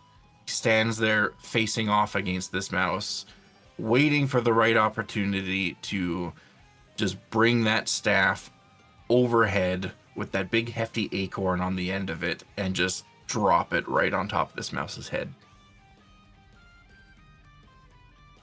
And your years of training and patience do pay off, as you see just for a brief moment he questions if like he has an opening for an attack, drops the guard, and just catches an acorn right to the temple, kind of sending him spinning a little bit. Going over to team 2, turn 1. Okay. Hello. Rupert, Yes. what are you doing? All right. So my colleague just put some oil under this guy's feet. We managed to bypass his shield once and bonk him. We're expecting him to either turtle up or go berserk. We don't want either of these things happening. I'm going to once again grab the slingshot here, and we're going to aim at its hand. Not the shield one, but the weapon hand. Are you going And see if we for a maneuver? Yes, we are going to maneuver for Okay. a disarm. So for this, he is once again doing a defense. Mhm. So go ahead and roll your nature. Or no, because it's a maneuver. Yeah, maneuver's nature. Yeah. Yep. +1 because Just you're roll- using your weapon. Yep. So, yeah. Ooh, this is actually a really good roll. Not a bad one for me either here. 5 out of 7. 5 out of 7. I got 6 out of 8. Oh, good. So that's only gonna knock his disposition up by 1 though, because the margin was only 1 different. I'm sorry, Does and that it mean wasn't ours go down, 6 out of 8, it was 6 or out of 7. No, your disposition, the only time your disposition goes down is if you're attacked. Gotcha. If you're attacked or if you're hit by like a feint attack. Makes sense. But we're gonna go over to team 2, turn 2. You did -1, eh? Because Yes, of I the did. previous. Yes, I okay. did. Yeah. That's just because that makes a difference here. Yep. Cool. So who's turn 2 here on team 1? That would be me again. Okay. Okay. So I'm going to, I don't know if it would be a feint or maneuver, but that's what I want to do. Okay, so if you're doing like maneuvers are a means to gain some sort of tactical advantage over your opponent in combat. A feint on the other way is a tricky attack to try to get around their defenses. I think then it would be fall more under maneuver, because again, it's trying to impede them, make it more difficult for them. Okay. Think, So this is going to be independent tests because it is also doing a maneuver. Okay, it will involve my rapier though, but not be used actually as a weapon. Yeah. So 6 dice again. Yeah, whatever your dice are. Yeah. Okay. Okay. So oh my. That would be 4 successes out of 6. Let's see.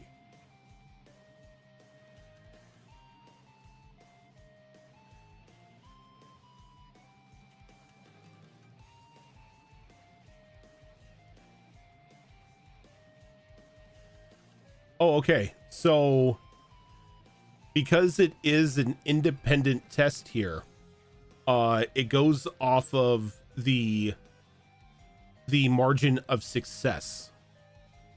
So that would mean that let me ask you, what are you doing for your maneuver here?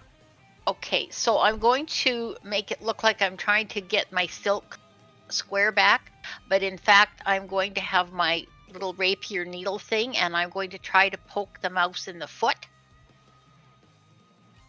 Oh, so you're impeding. Impeding. Okay, so the impede, because it is an impede, and that beats the margin of success for one. So you will impede them. For theirs though, they also are using an impede, and in a rather sneaky maneuver here, as like you poke them in the foot, they kind of just like sort of like stomp their foot, and they like bend down like they're gonna like check on it, and they grab a handful of just like dirt and throw it in your eyes. So you will also be impeded next turn, which will reduce your dice by 1. Okay. And then we're gonna go to team 2, turn 2. We are going to run on a defend this time round Ah. with my shield, since I've got it with me. And so is he. He is also running defense. Push him back! Push him back! Now, what Hey, he's got a happens if we -1. both do that? You can Let's push see. him over. Independent obstacle. Because of independent defenses, the margin of success is added to your disposition. Disposition cannot go higher. The obstacle for success is at least 3. So you need to get 3 successes in order for this to work for you. All right, and my shield gives me +2, and that's on nature, so that's 6 dice. Yes.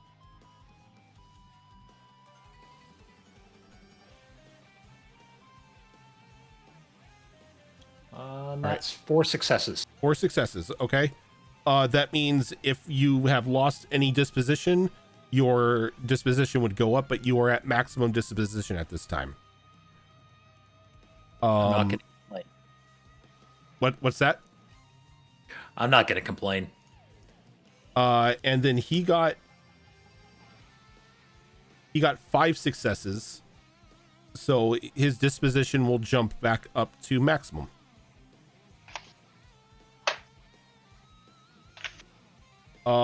And then we are gonna go team 1, turn 3. That would be Squeakers. That'd be and Squeakers. is gonna go with a feint. A feint. Ooh, Squeakers pulling the old bamboozle here, as this guy was going to attack. So Ooh. this guy's attack doesn't work. So go ahead and make your feint roll here. Ooh, that's gonna be 4 successes as Squeakers tries to come down like he's gonna do the same attack over again, but then quickly rolls out of the way of the sword and brings it across his body instead. Okay, damn. Ow. Squeakers' dice are out for blood. Apparently. So what does that feint look like? So Squeakers is going to bring the axes, act as if he's bringing the axes down again in the same attack as last time. But then as that sword comes at him again, he's going to roll out of the way and instead do a side slash across his stomach. And you catch him square on in the stomach, leaving a nice gash across it, as this mouse isn't looking too hot. And we're gonna go back to team 2, turn 3, which I think is Fiora. Yes. Again, purely support. I'm just trying to do everything to give my team advantage. So what I'm gonna do is I'm gonna go ahead and take some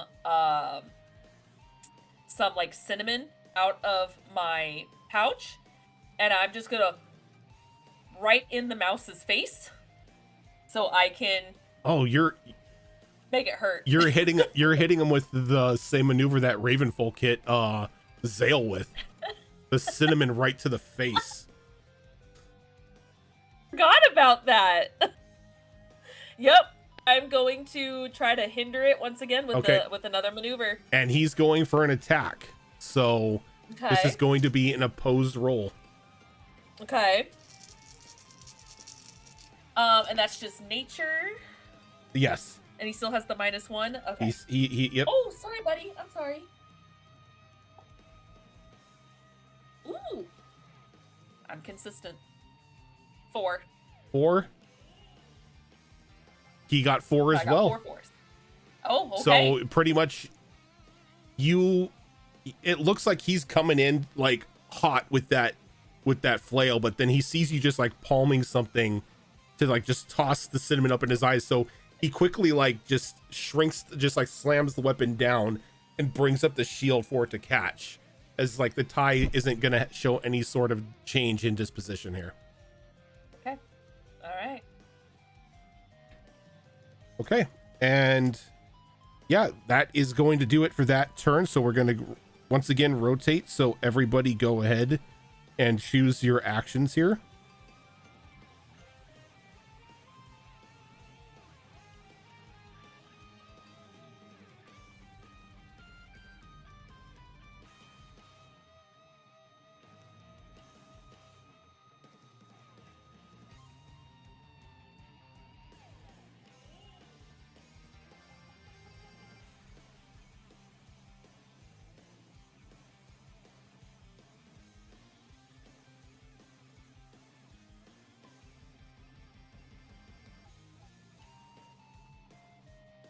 I love that we're technically having like 2 different conversations in the same chat, but we're all still like, we're so like, we know exactly who's who. This is great. I love this. I'm just completely ignoring you 3.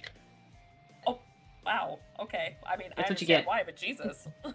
Okay, so team 1, the mouse that you're going against is going to have 1 subtracted from their roll this time because of the hindrance from Priscilla.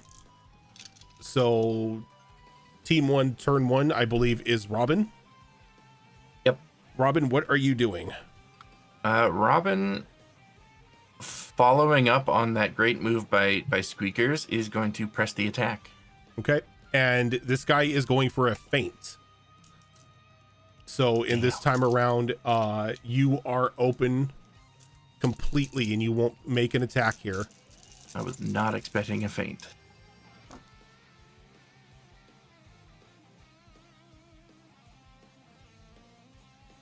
That is going to be 4 successes. So your disposition is going to drop from 7 to 3. And as you go to press attack, and you go to once again just like clock him with this with your staff, he just very agilely just like spins around it, and as he gets face to face with you, just like quickly runs you through with the blade of his sword before kind of just like putting a bit of distance between the two of you again. And as emotionless as their faces are, you almost have like a sense of mockery wash over you. We're gonna go, and with that, we're gonna jump to team 1, turn 1. So is that Rupert? Yes, sir. Okay, so Rupert, what are you doing?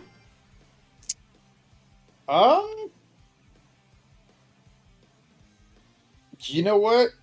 We're gonna do the exact same thing, and we're gonna try to disarm him once again. You're doing a maneuver, or are you doing a feint? A maneuver. Nope. Maneuver disarm, yep. Okay. He is doing a feint. Okay. So, is it contested, or is it independent This rolls? is independent rolls. Nice.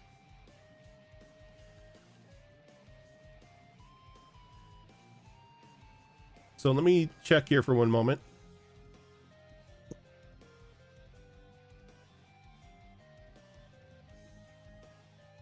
Okay, yep. So the successes from him are going to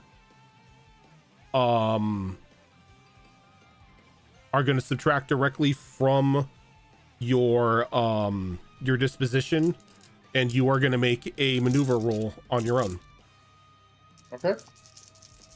So that means both of our dispositions are being directly affected, correct? No, because a maneuver will not lower disposition. Right. Okay.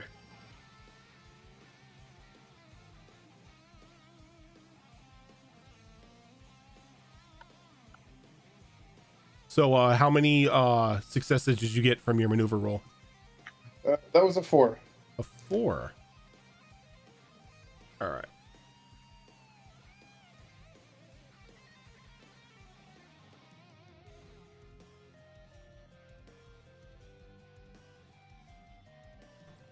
Let's see.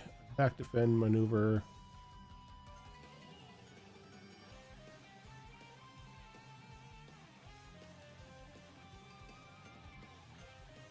Okay, yep. So,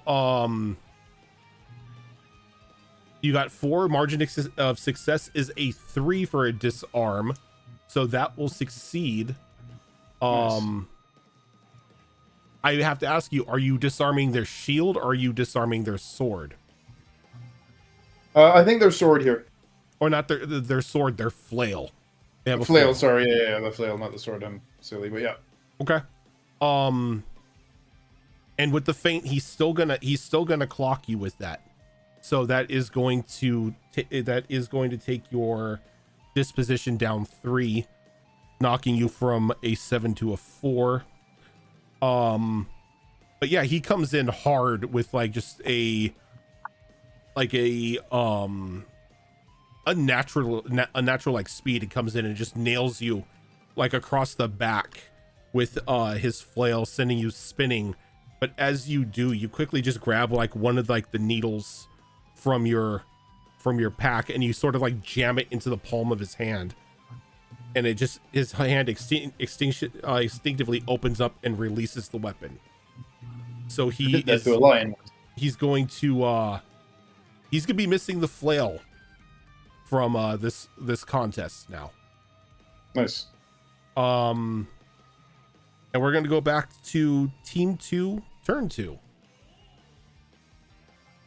which I believe faint. I'm sorry, team 1, turn 2. Oh, Be Siva. You're muted. He's muted. you're muted. I'm sorry. I thought we had the guy with the flail. So I'm No, you have the guys with the sword. Okay. All right. So I'm going to do another maneuver to impede. Okay, and he is testing a defense. So this is going to be versus.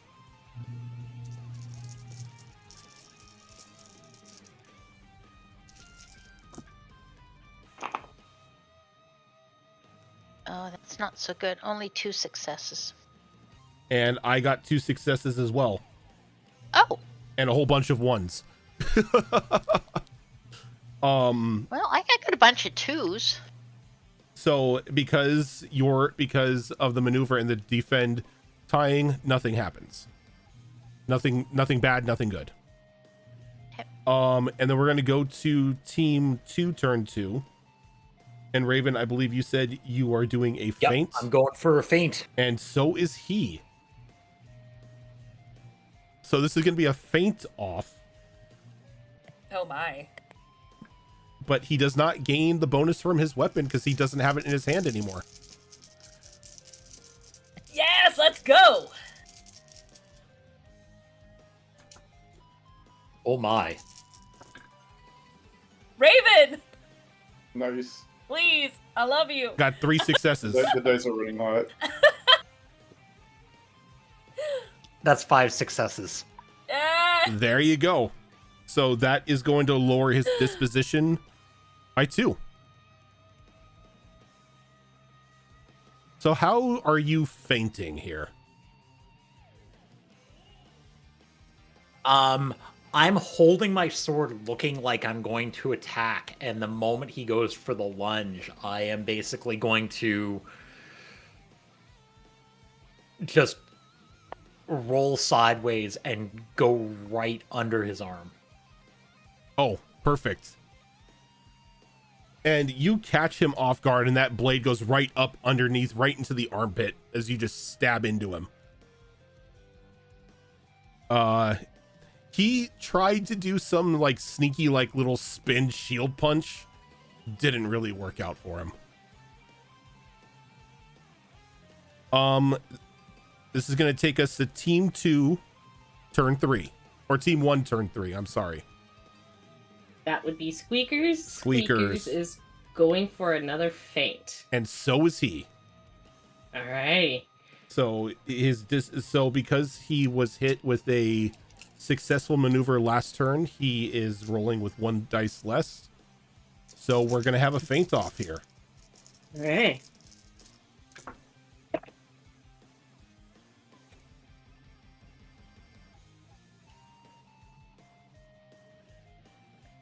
What'd you get? I picked good dice this time. I got another 4. I don't know why. Four's my lucky number day. And he got 3. So that is going to reduce his disposition by 1. Squeakers, what does it look like when you successfully feint here? So because this guy's attacked Squeakers the last 2 times, Squeakers is going to bring his axe up as if he's trying to block the sword. And at the last possible moment, he's going to drop that axe and instead pull the other one, or drop it, catch it, and pull it across him again. Just try to make an X over his stomach. This guy is just cut and bloodied and like just looking like ribbons at this moment. Team 1 has been putting him through the ringer. We're going to go to team 2, or team 2, turn 3. Okay. So, Fiora's gonna maneuver, but she's gonna pretend like it's a feint. But it's a maneuver. Okay. He is defending. So it's going to be versus. Okay. All right. And that's nature.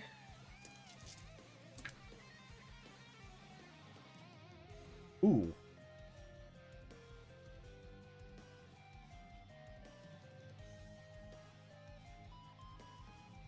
What'd you get, Zoro? I got 3. He got 2. Okay. That was the bad ooh, not the good ooh.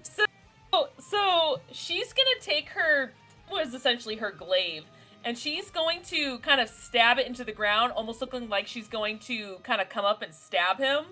But what she's doing instead is she's kind of using it like a shovel and scraping the dirt off the ground and flinging it into its face. Pocket sanding him, nice. Exactly. Right. So he is going to have he's going to have a -1 disadvantage because he is blinded and disarmed. So his next time around, he's going to have -2. Yes, let's go team. Coming back to the let's see here. We're going to come back to team 1. This is going to be top of the order again. So everybody go ahead and choose your things.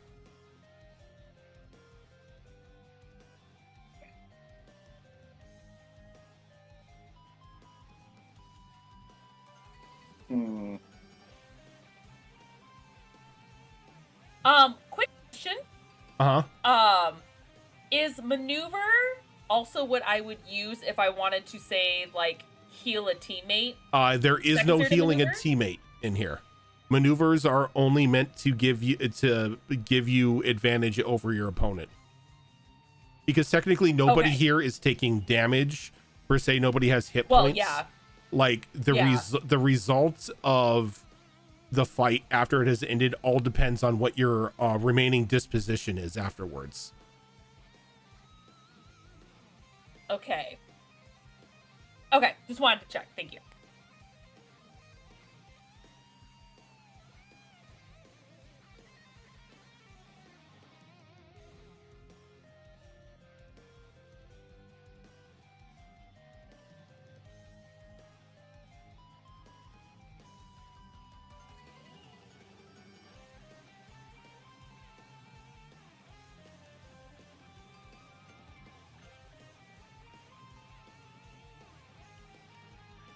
Okay.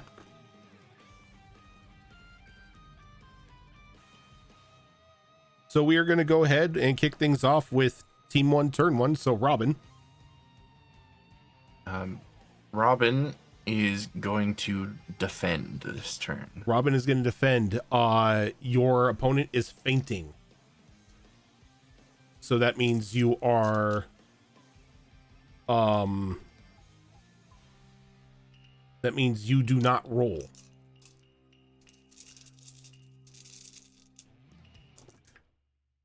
Are you fucking kidding me?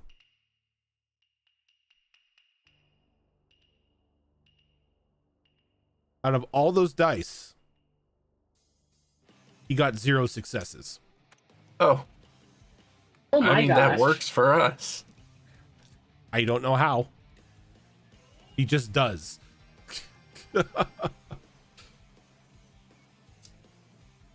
So that was a complete failure of his ability to finish you off, as you sense that there's a bit of frustration from the goose, as there was a wide open attack and somehow he whiffed it. We're gonna go Team 1, Turn 1. Ah.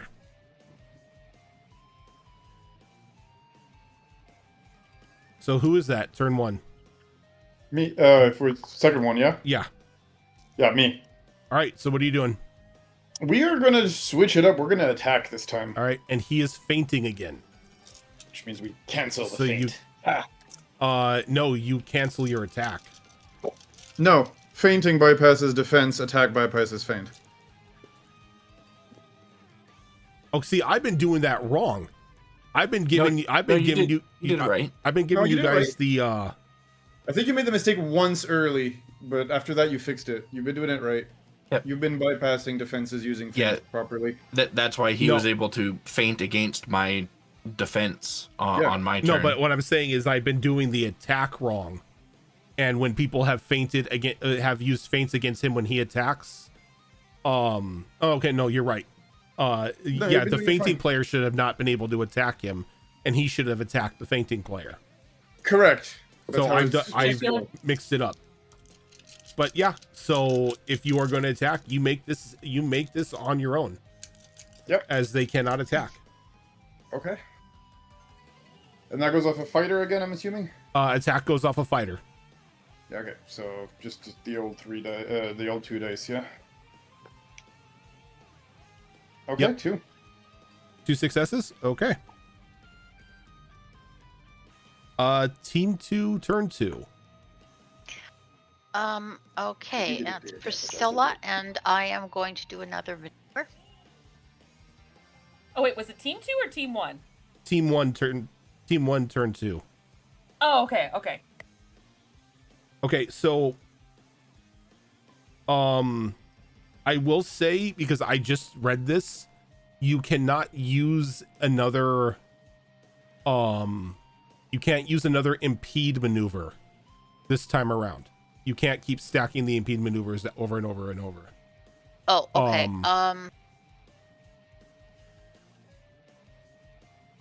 Oh wait, never You mind. can- Never mind. You can. That's You why can. we did an You can't that's why use we the did it same in effect. team You can't form. use the same effect twice on the same action.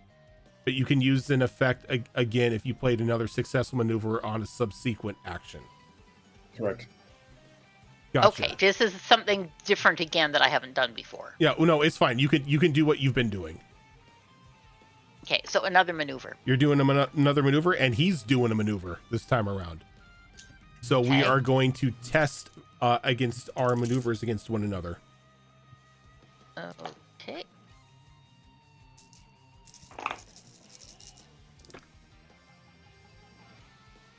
Three successes here.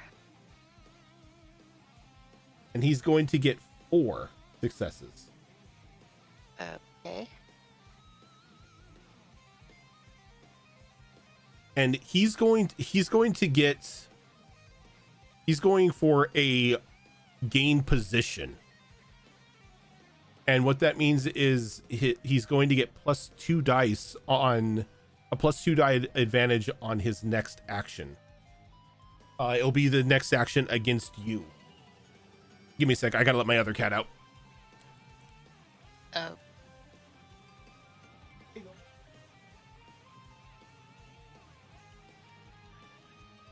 As he, noticing that you have been tending to trying to get the upper hand on him this entire fight, he pretty much bull rushes you and just jumps in the air and just drop kicks you to the ground, just like knocking you on your butt. A little frustrated as all of this is going on. So on the next turn, he's going to have a 2 dice advantage over you. We're going to go team 2, turn 2. I'm going. You're going. I am, and I'm going to be defending since I have my little glaive staff out. And He's he going to try to hold it out and try to push. and he is attacking. So this is going to be, Okay. he is going to be testing his attack versus your defense. Okay. And it's -2 dice, so I have a chance. Oh, okay. He got 5 successes. Hey. Oh, what? Are There we you- go. You are You cut me peeking out. that. You So are did I. peeking that mic. Stop it, Mike. I also got a 5. All right, and he runs and he goes like he's switched to just trying to punch everybody with his shield, and you quickly just like bring your staff down and sort of just like roll over the shield as it goes by for the punch. It tied. Pull like an avatar. Yeah, it tied. No disposition is gained or lost. Ooh, okay. And we're gonna go team 3, turn 3. Squeakers is going for his attack. And this guy is going for a defense. Okay, so that's a versus, I think, right? Yes, it is a versus. Okay. Well, I finally got a different number than 4. I got 3. And he got 4. So the Okay. difference in the attack and defense, his disposition is going to go up by 1. Okay, that's not bad. And then team 2, turn 3. That would be me, and that's an attack. And he's using a feint. Damn. All right. So you swing for the fences without any opposition. And that is going to be 4 successes. Ooh, damn. Okay. Wide open. What does it look like when you just nail this guy? So he's got shield, right? He's got a shield. He doesn't have So- a flail. I'm going to run at him and basically grind the flat of my blade off of his shield and then spin around and hit him in the back. Ooh, nasty. As you spin and slash and leave a nice gash across his back, he stumbles a bit forward. Both these guys not looking so great. But neither of them are looking as if they are willing to concede as we move into the next range of combat here. So, Mice, choose your actions.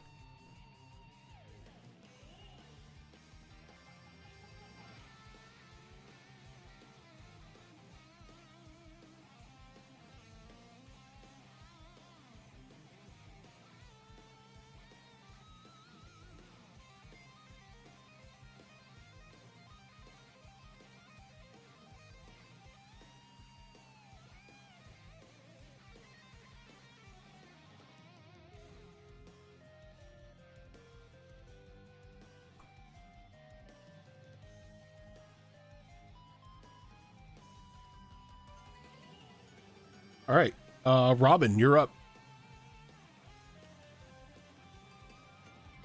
Well, Robin has been completely shut down 2 times in a row now. So he's not looking super confident, but he's going to try and use that look to his advantage and get off a sneaky little attack here. Are you attacking or are you feinting? Attacking.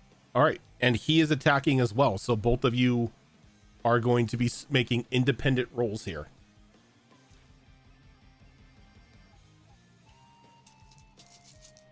That is what I like to see. Those are some good numbers.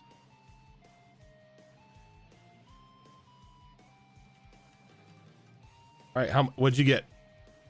I got 6 successes. So did he. Motherfucker. Oh, come So- on, man! No, Damn. no, Oh. these are independent tests. They both Yeah, go they are. off. Yeah. So what you see is just like any of those like traditional like samurai movies where the two warriors are facing each other down and they just charge and slash at each other. But both warriors sort of fall as both teams' dispositions have been reduced to 0. So team 1 is out. Enemy 1 is out. Mutually assured destruction here. We will go through and resolve what happens afterwards. Team 2, it's all up to you. So team 1 is out, so this is going just to be team 2's combat here. Team 2, turn 1. And we're mixing up the order, Yep. and I'm going first on attack. Ooh. You're going to attack, he's going maneuver. So this is going to be a versus.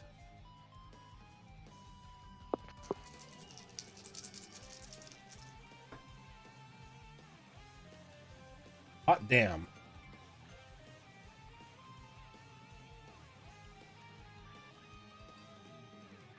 I got 6 successes. I got 6 successes as well. Fucking. Okay, well, maneuver and stop. attack clash against each other. Nothing happens. Team 2, turn 2. There have been a lot of ties in this combat. Team 2, turn 2. Who is that? That's gonna be me this time. Okay. What are you doing? I am going to do a middle of the turn defend. And he's defending as well. So Right. this is going to be an independent test, Yep. which means that you will, like with your defense, you will gain disposition back equal to the amount of successes that you make.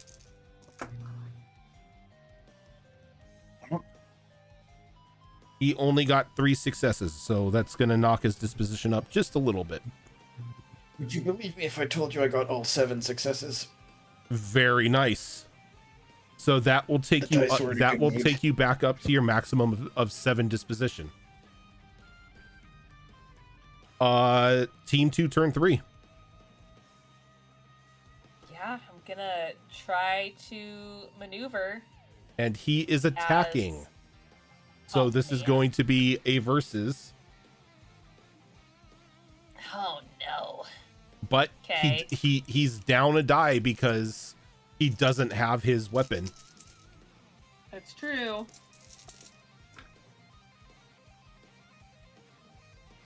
Okay. I got 4. I got 4. Ah, stop it!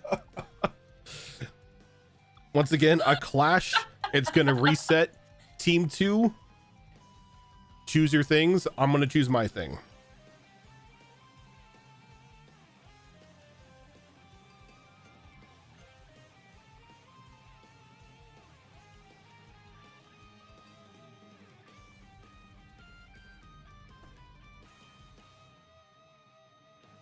All right. Team 2, turn 1.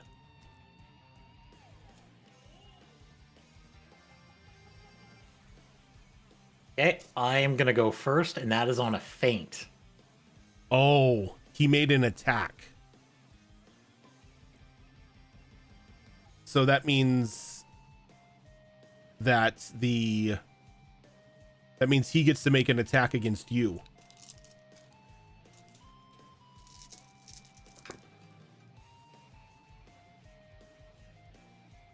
If played against he's doing a feint. He's doing an attack. Okay. Yeah. Okay. That's going to be 6 successes. And that's taking you from 7 down to 1.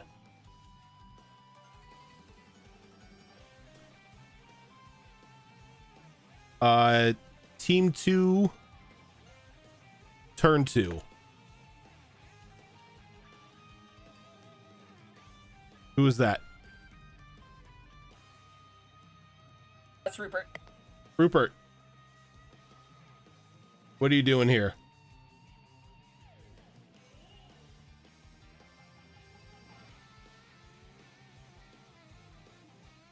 You're muted. You're muted. We're gonna attack. Okay, he's defending. So this Okay. is going to be a versus.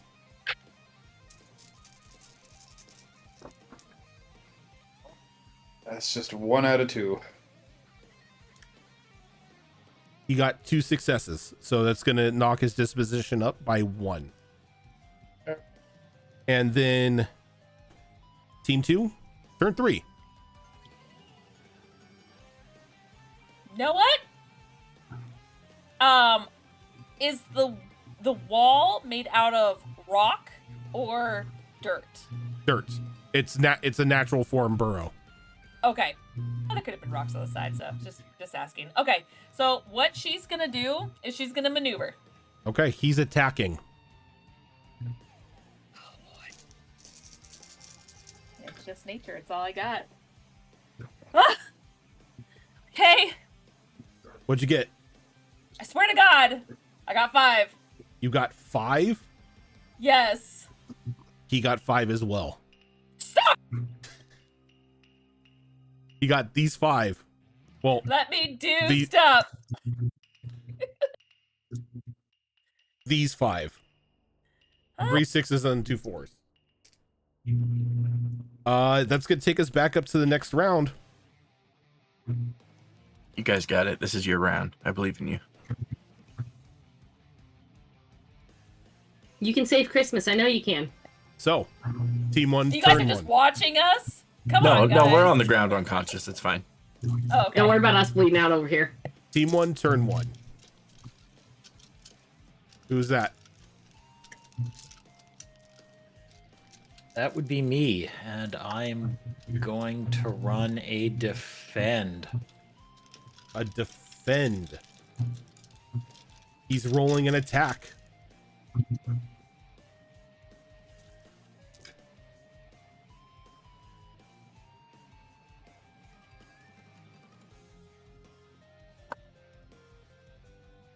And that's 4. That's 4. He got 1. So that's going to knock your guys' disposition up by 3 to a total of 4.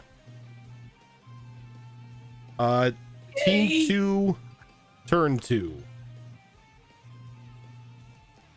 I believe that's Rupert.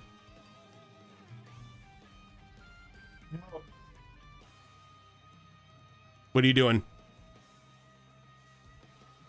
I'm gonna regret this. We're gonna attack again. Okay, attack versus attack. That is 2 successes for me.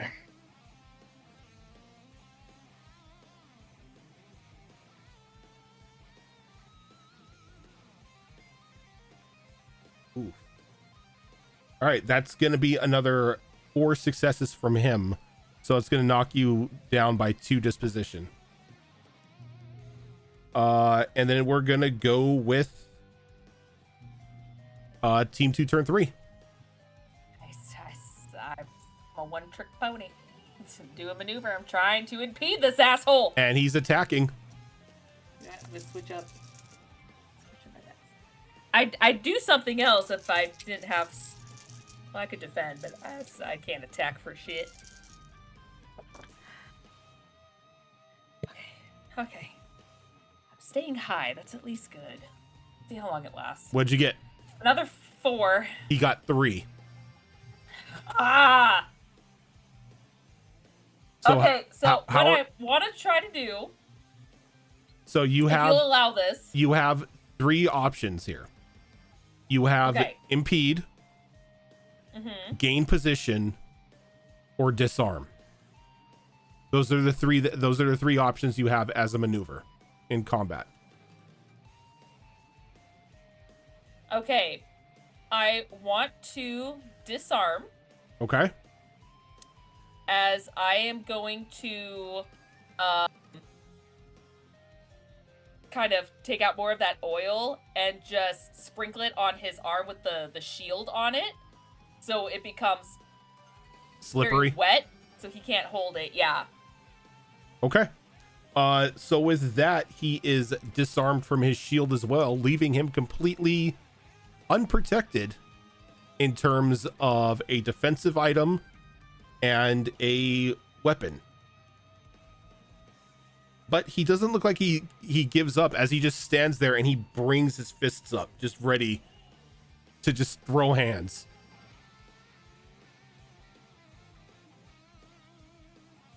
All right, so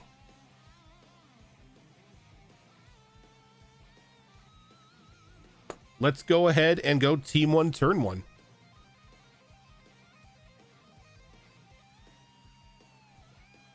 Team 1 Team is one's currently involved? down. I'm sorry, team 2, turn 1. Sorry. Team 2 is going to open with a defend again. Ooh, and he is using a maneuver. So that's a test.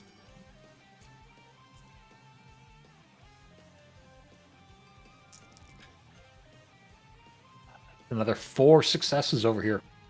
He only got 2 successes. So that's going to knock you guys up back to 4. Team 2, turn 2.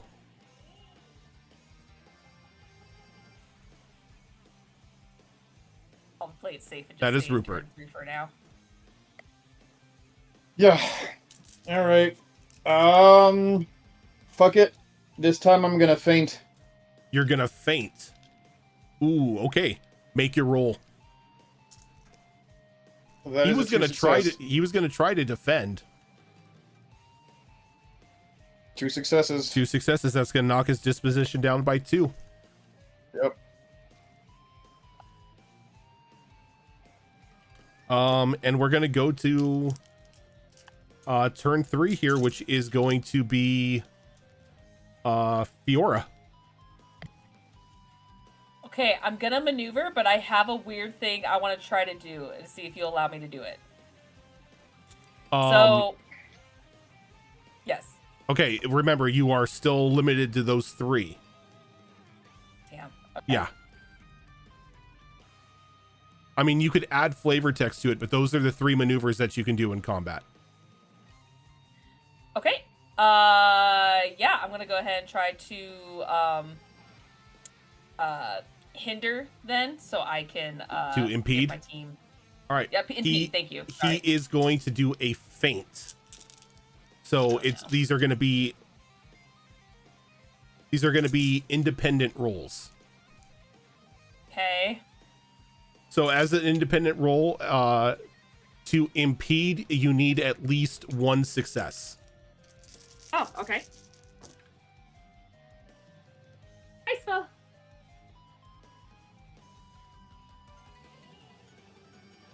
Okay, 3.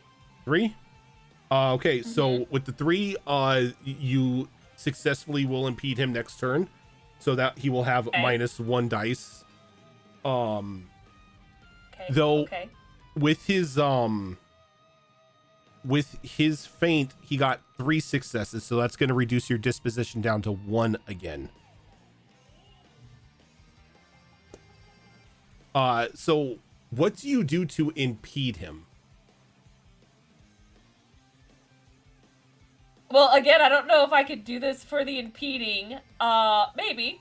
But since there's a bunch of oil on his arm and his feet and everything, since she kind of has her glaive out, she's gonna take a stone and just crack it across the metal piece of her glaive and light it on fire. Okay.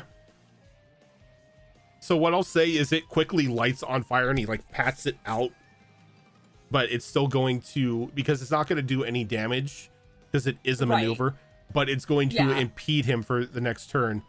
And like as he's patting out, he charges at you and it looks like he's gonna cut. He like lowers himself to attack, but then he just rolls and kicks you in the knee.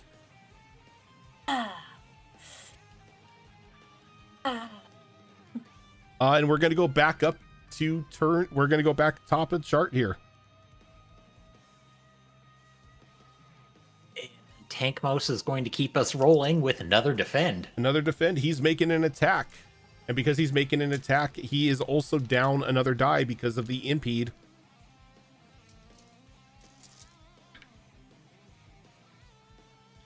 And that's another 4 from me. That's 0 from him. Yes. You guys are up to Finish 5. him. You're up to 5 dispo. Turn 2. Rupert.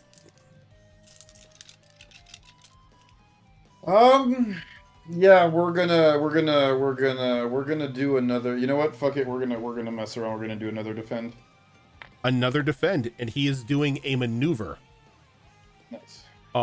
So this is going to be a versus. Okay.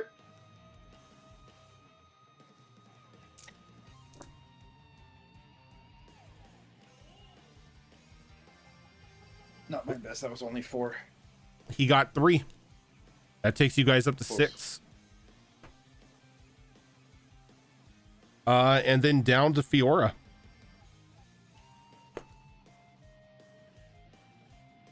Yeah, gonna try to pocket sand him again with a maneuver. And he's coming in for a feint, so that's gonna be a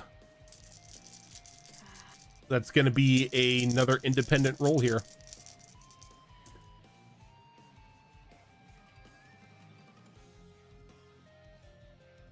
What'd you get? I got 2. You got 2? Okay, so Yeah. maneuver of 2 is good. He got 2 as well, so it's gonna lower your dispo down to 4. Okay. But with 2, if you wish, you can gain position and gain a +2 die advantage against him your next turn. Does that include me or my whole team? You. Okay, yes. Like, I can't attack, but I'm trying to help my team as best Actually, as I can. no. Actually, no. yes. This will be 2 dice to the team because this is Okay. a team thing. So everybody will Okay. gain a +2 die in this sense. Yes, I would love that, yes. Okay.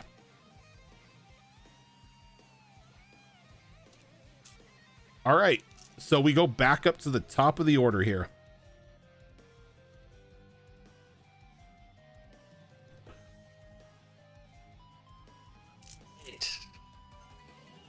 And we're going to drop the shield and roll out back to the sword for 8 dice on this one with the +2. All right. And he is doing an attack as well. My Mises. That's 6 off of mine. 6 off of yours. That is 2 off of his, which knocks you guys, your dispo down to 2. But with the 6, how do you want to do this? Yes! Really? Nice. So we're gonna go in low, with 2 quick swings. One for the knees, and then the second one is going to be onto his back as he's going down. Okay. And as you slam him down, both mice kind of erupt into just this bright white flame as it comes crashing and it breaks Timothy's cage.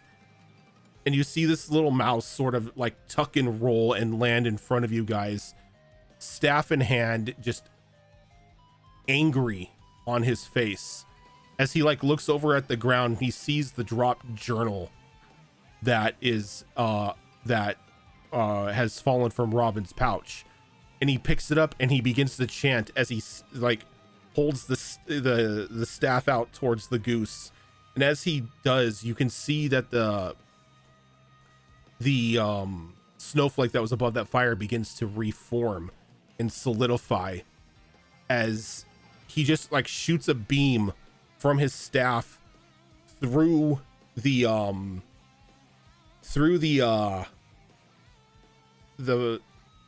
lost the word for it, the snowflake, and sort of like in a prism of color strikes the goose, banishing it as it fades from existence.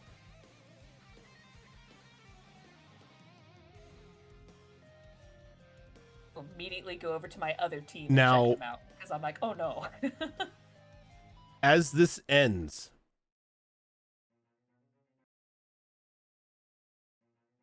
you are successful,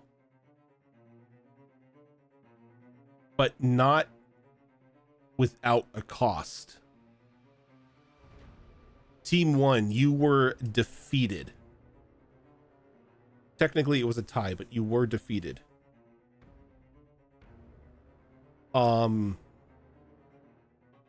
In this case, in a success, when you are thoroughly at 0, dire consequences happen. Squeakers and Priscilla, you are going to be taking the injured condition. Okay. And as everybody is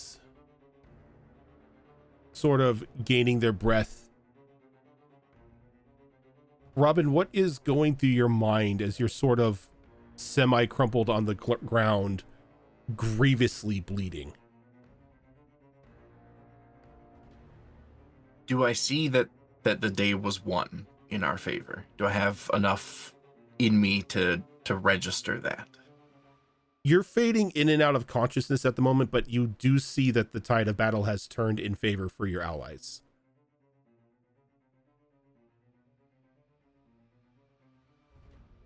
Then I think what's going through Robin's head is seeing that Timothy was freed and the goose is assumingly gone. Robin is just thinking, what a good way to end an adventure. And as you think that, you sort of feel yourself once again slip out of consciousness.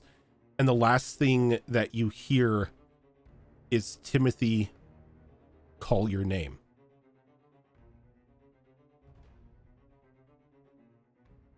And at that point, Havoc RPG, thank you for that follow. Or not that follow, that raid. I'm paying attention. We cut back to town a couple days later.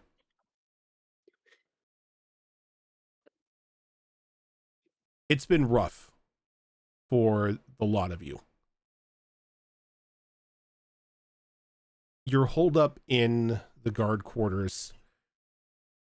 Everything seems to have returned to normal in town, though things don't feel very festive for you at the moment, as you all seem to be jumping at every time the door opens in your guard quarters. You're waiting for some sort of word.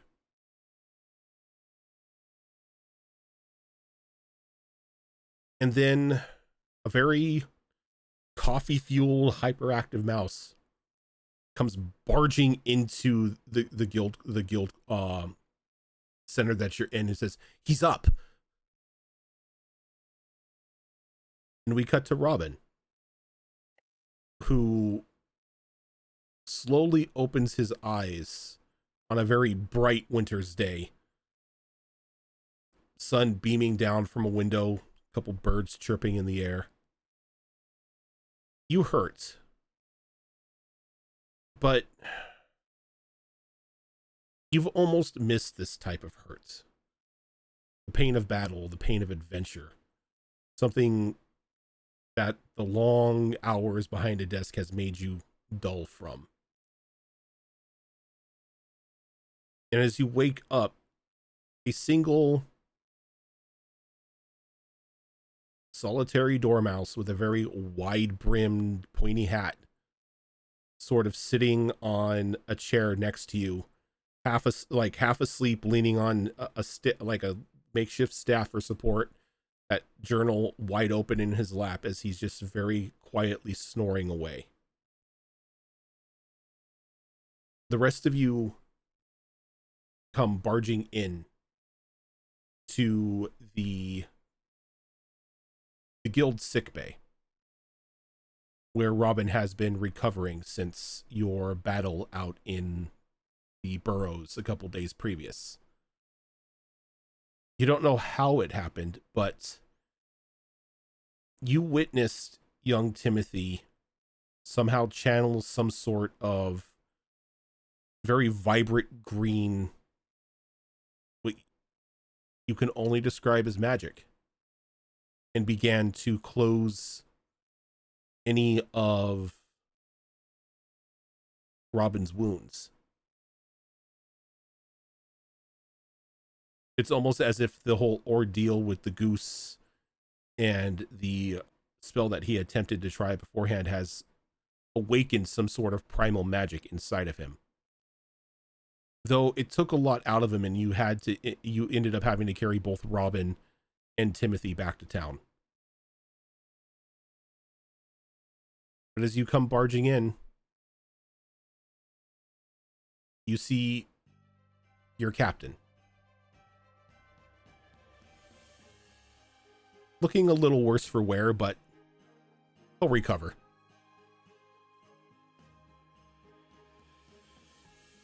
And as you all barge in, you begin to hear just the sounds of children playing outside as another day in the early winter is upon you.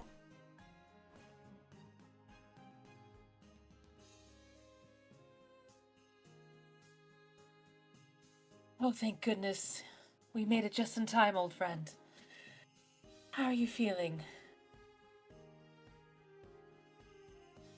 Here I thought I was finally going to get to rest. Suppose job of a mouse guard is never finished, is it? Never. Do you think we'll let you go out like that? What, in a blaze of glory? Saving the holiday season for everybody. Couldn't imagine a better way to go out.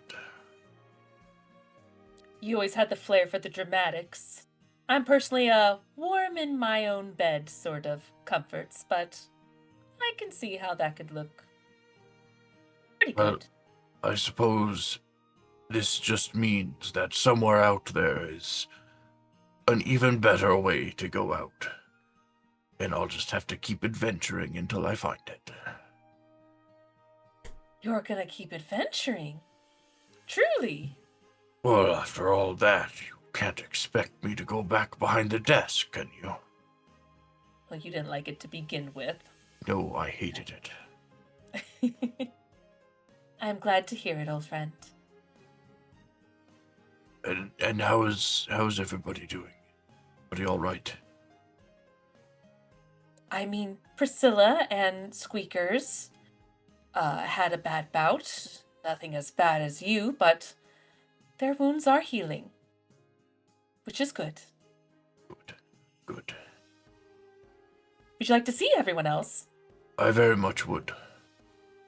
She'll just step to the side and have everyone be at the doorway, kind of usher them all in. It's like, come see him. You all have done such an outstanding job. If you haven't been commended already, I will make sure it happens.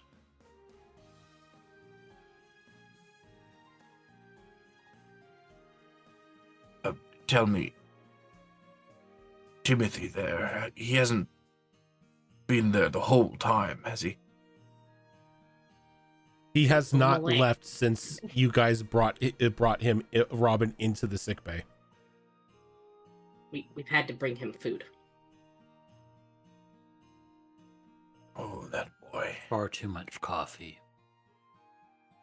Oh, Bradley has not been giving him the bean juice, has he? And Bradley comes like stumbling. He's like, Bean juice? No, no, he's far too young for the bean juice. Right. I myself am on my 8th cup today. Oh Oh. my. There it is. You must slow down, Bradley. Oh, I can hear That's your good heart for your from body. here. I've had to work double time, sir, since you've been recovering. So you need that extra pip in my step to make sure I can get through the day. Oh, your heart's going to explode. My goodness. Go down. So he kind of like puts his hand over his chest. Yeah, it's kicking a little bit rougher than normal. Bradley, Yes. I'm going to need you to cut back on that bean juice a little bit if you're to accompany me on my next adventure. Wait, your next adventure, sir? Oh, yes. Does that mean you're forming a guard? As soon as I'm out of this bed.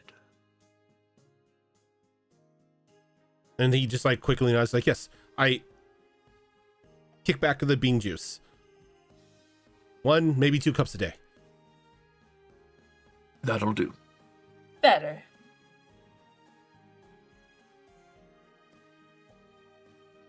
You hear like a little interrupted snore as Timothy like jolts awake. Ah, you're awake. I was just about to say the same thing to you. You looked really bad. Is your stomach okay? Was there something wrong with my stomach? It Um, feels perfectly fine now. Oh, that's good. I don't know how it happened, but something told me to push the things that were hanging out back into you, and then summoned a bit of green light and sort of closed the wound on you, and magic. Timothy, what did I say about maybe there were some details we shouldn't have said? He would have asked me at some point in time of how gruesome or how amazing it looked or anything. That is true, I would have. Glossed over it. But, well, there it is.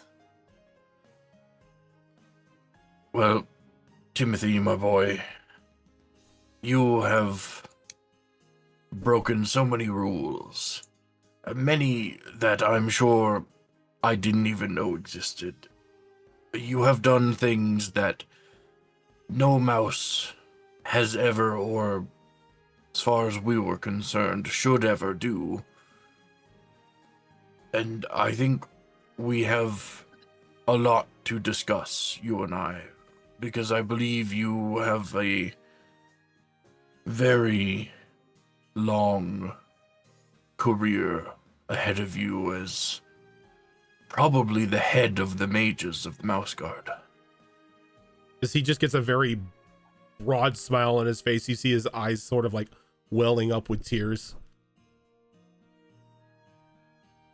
All I've ever wanted to be since I first saw the tall folk was to be a wizard. I think you've accomplished it. But, in the sense of the Mouse Guard, only helpful magic. Nothing destructive. Of course.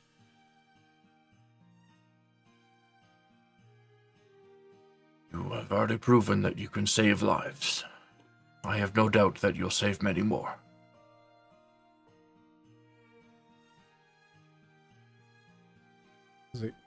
Well, now that you're up, I should probably go let my grandfather know that, you're still alive and kicking.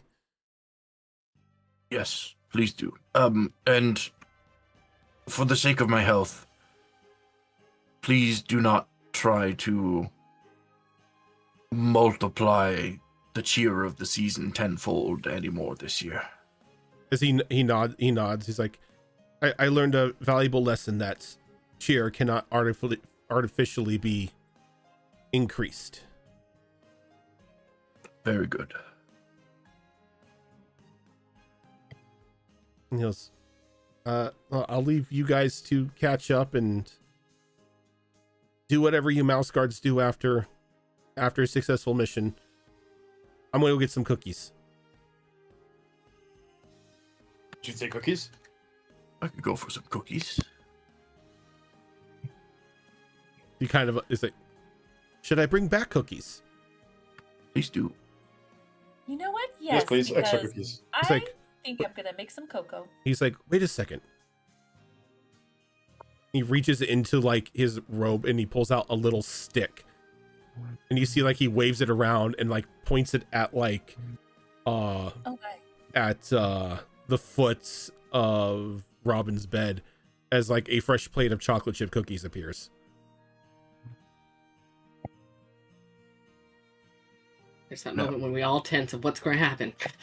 That's the type of magic I can get behind. Cookie magic. Make that cocoa. Oh yes. Start brewing some cocoa on the table. And as everybody enjoys each other's company, happy that their captain is still clinging on to life, sharing a hot cup of cocoa and some magicked up chocolate chip cookies, this is where we are going to end this year's holiday game. Our mice have great synergy. I love us. They We're do. great It's so much people. fun. I'm a miss, Talon. Right? I can't wait to see who you guys make when we bring the campaign into full swing. Right? I Absolutely. have an idea already. I do Same. not. But I think before we get into the wrap up here, we have one last set of dice to give away. We sure do.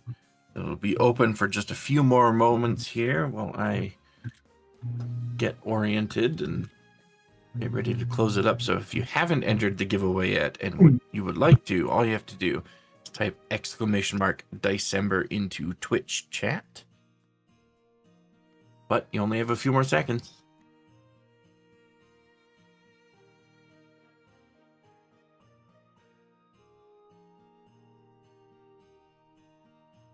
It is now closed, and our lucky person is me. I finally won one.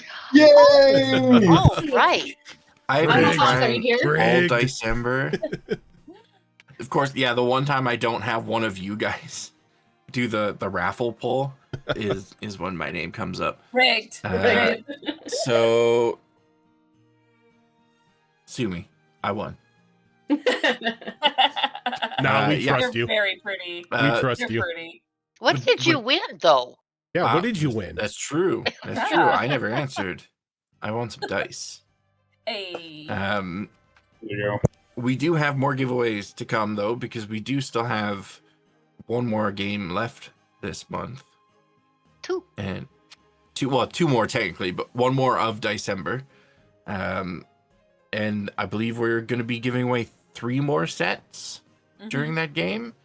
So you still have 3 more chances to win some gorgeous dice. And that will be happening on Saturday. Yep. Now, is that an afternoon game or an evening game? Afternoon game. The evening games are currently on break until next year. But yes, everyone, thank you so much for tuning in as we wrapped up tonight's festive little mouse guard mini adventure here. If this is your first time here, this is not the only show that we do. Coming up on Saturday is going to be the final game session of the year.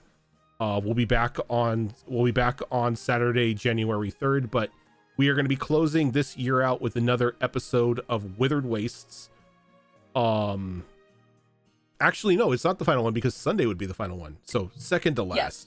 But we will be playing another game of Withered Wastes, which is another 5th edition game that I run. We'll be giving away 3 sets of dice, as we said. On alternating Saturdays, we have The Downfall of Propriety, which is our Bridgerton inspired mini game that is run by Malls. Normally on Saturday evenings, we have alternating shows. First up is Vigilant 6, which is our superhero game. And the alternating show is our new Daggerheart game of the City of Redemption. Coming up on Monday, or coming up, I shouldn't say coming up on Mondays, I should say on Mondays once we return. Well, why am I skipping Sunday? Sunday is going to be a special episode and the return of our Pathfinder 2 game of Wayward Wanderers, which is a Pathfinder 2 game run by Azerin. They are running the Extinction Curse campaign, which is always so interesting. Circus shenanigans. And then coming around in the new year, on Mondays you have us on Destiny Forged, which is our longest running show here, currently in its 4th campaign. Tuesdays we have Star Wars Tales of the Outer Rim, which is a Star Wars game run by Tiltbot. Thursdays we have alternating shows. We have Mass Effect Horizons, which is a Mass Effect mod for 5th edition that is run by Zorro. And then on alternating Thursdays we have Tricorn Isles, which is another 5th edition game that I run. But for now, we're going to go ahead and head on off. Thank you everybody for tuning on in, and we will catch you on Saturday. I'm waiting. Bye, guys.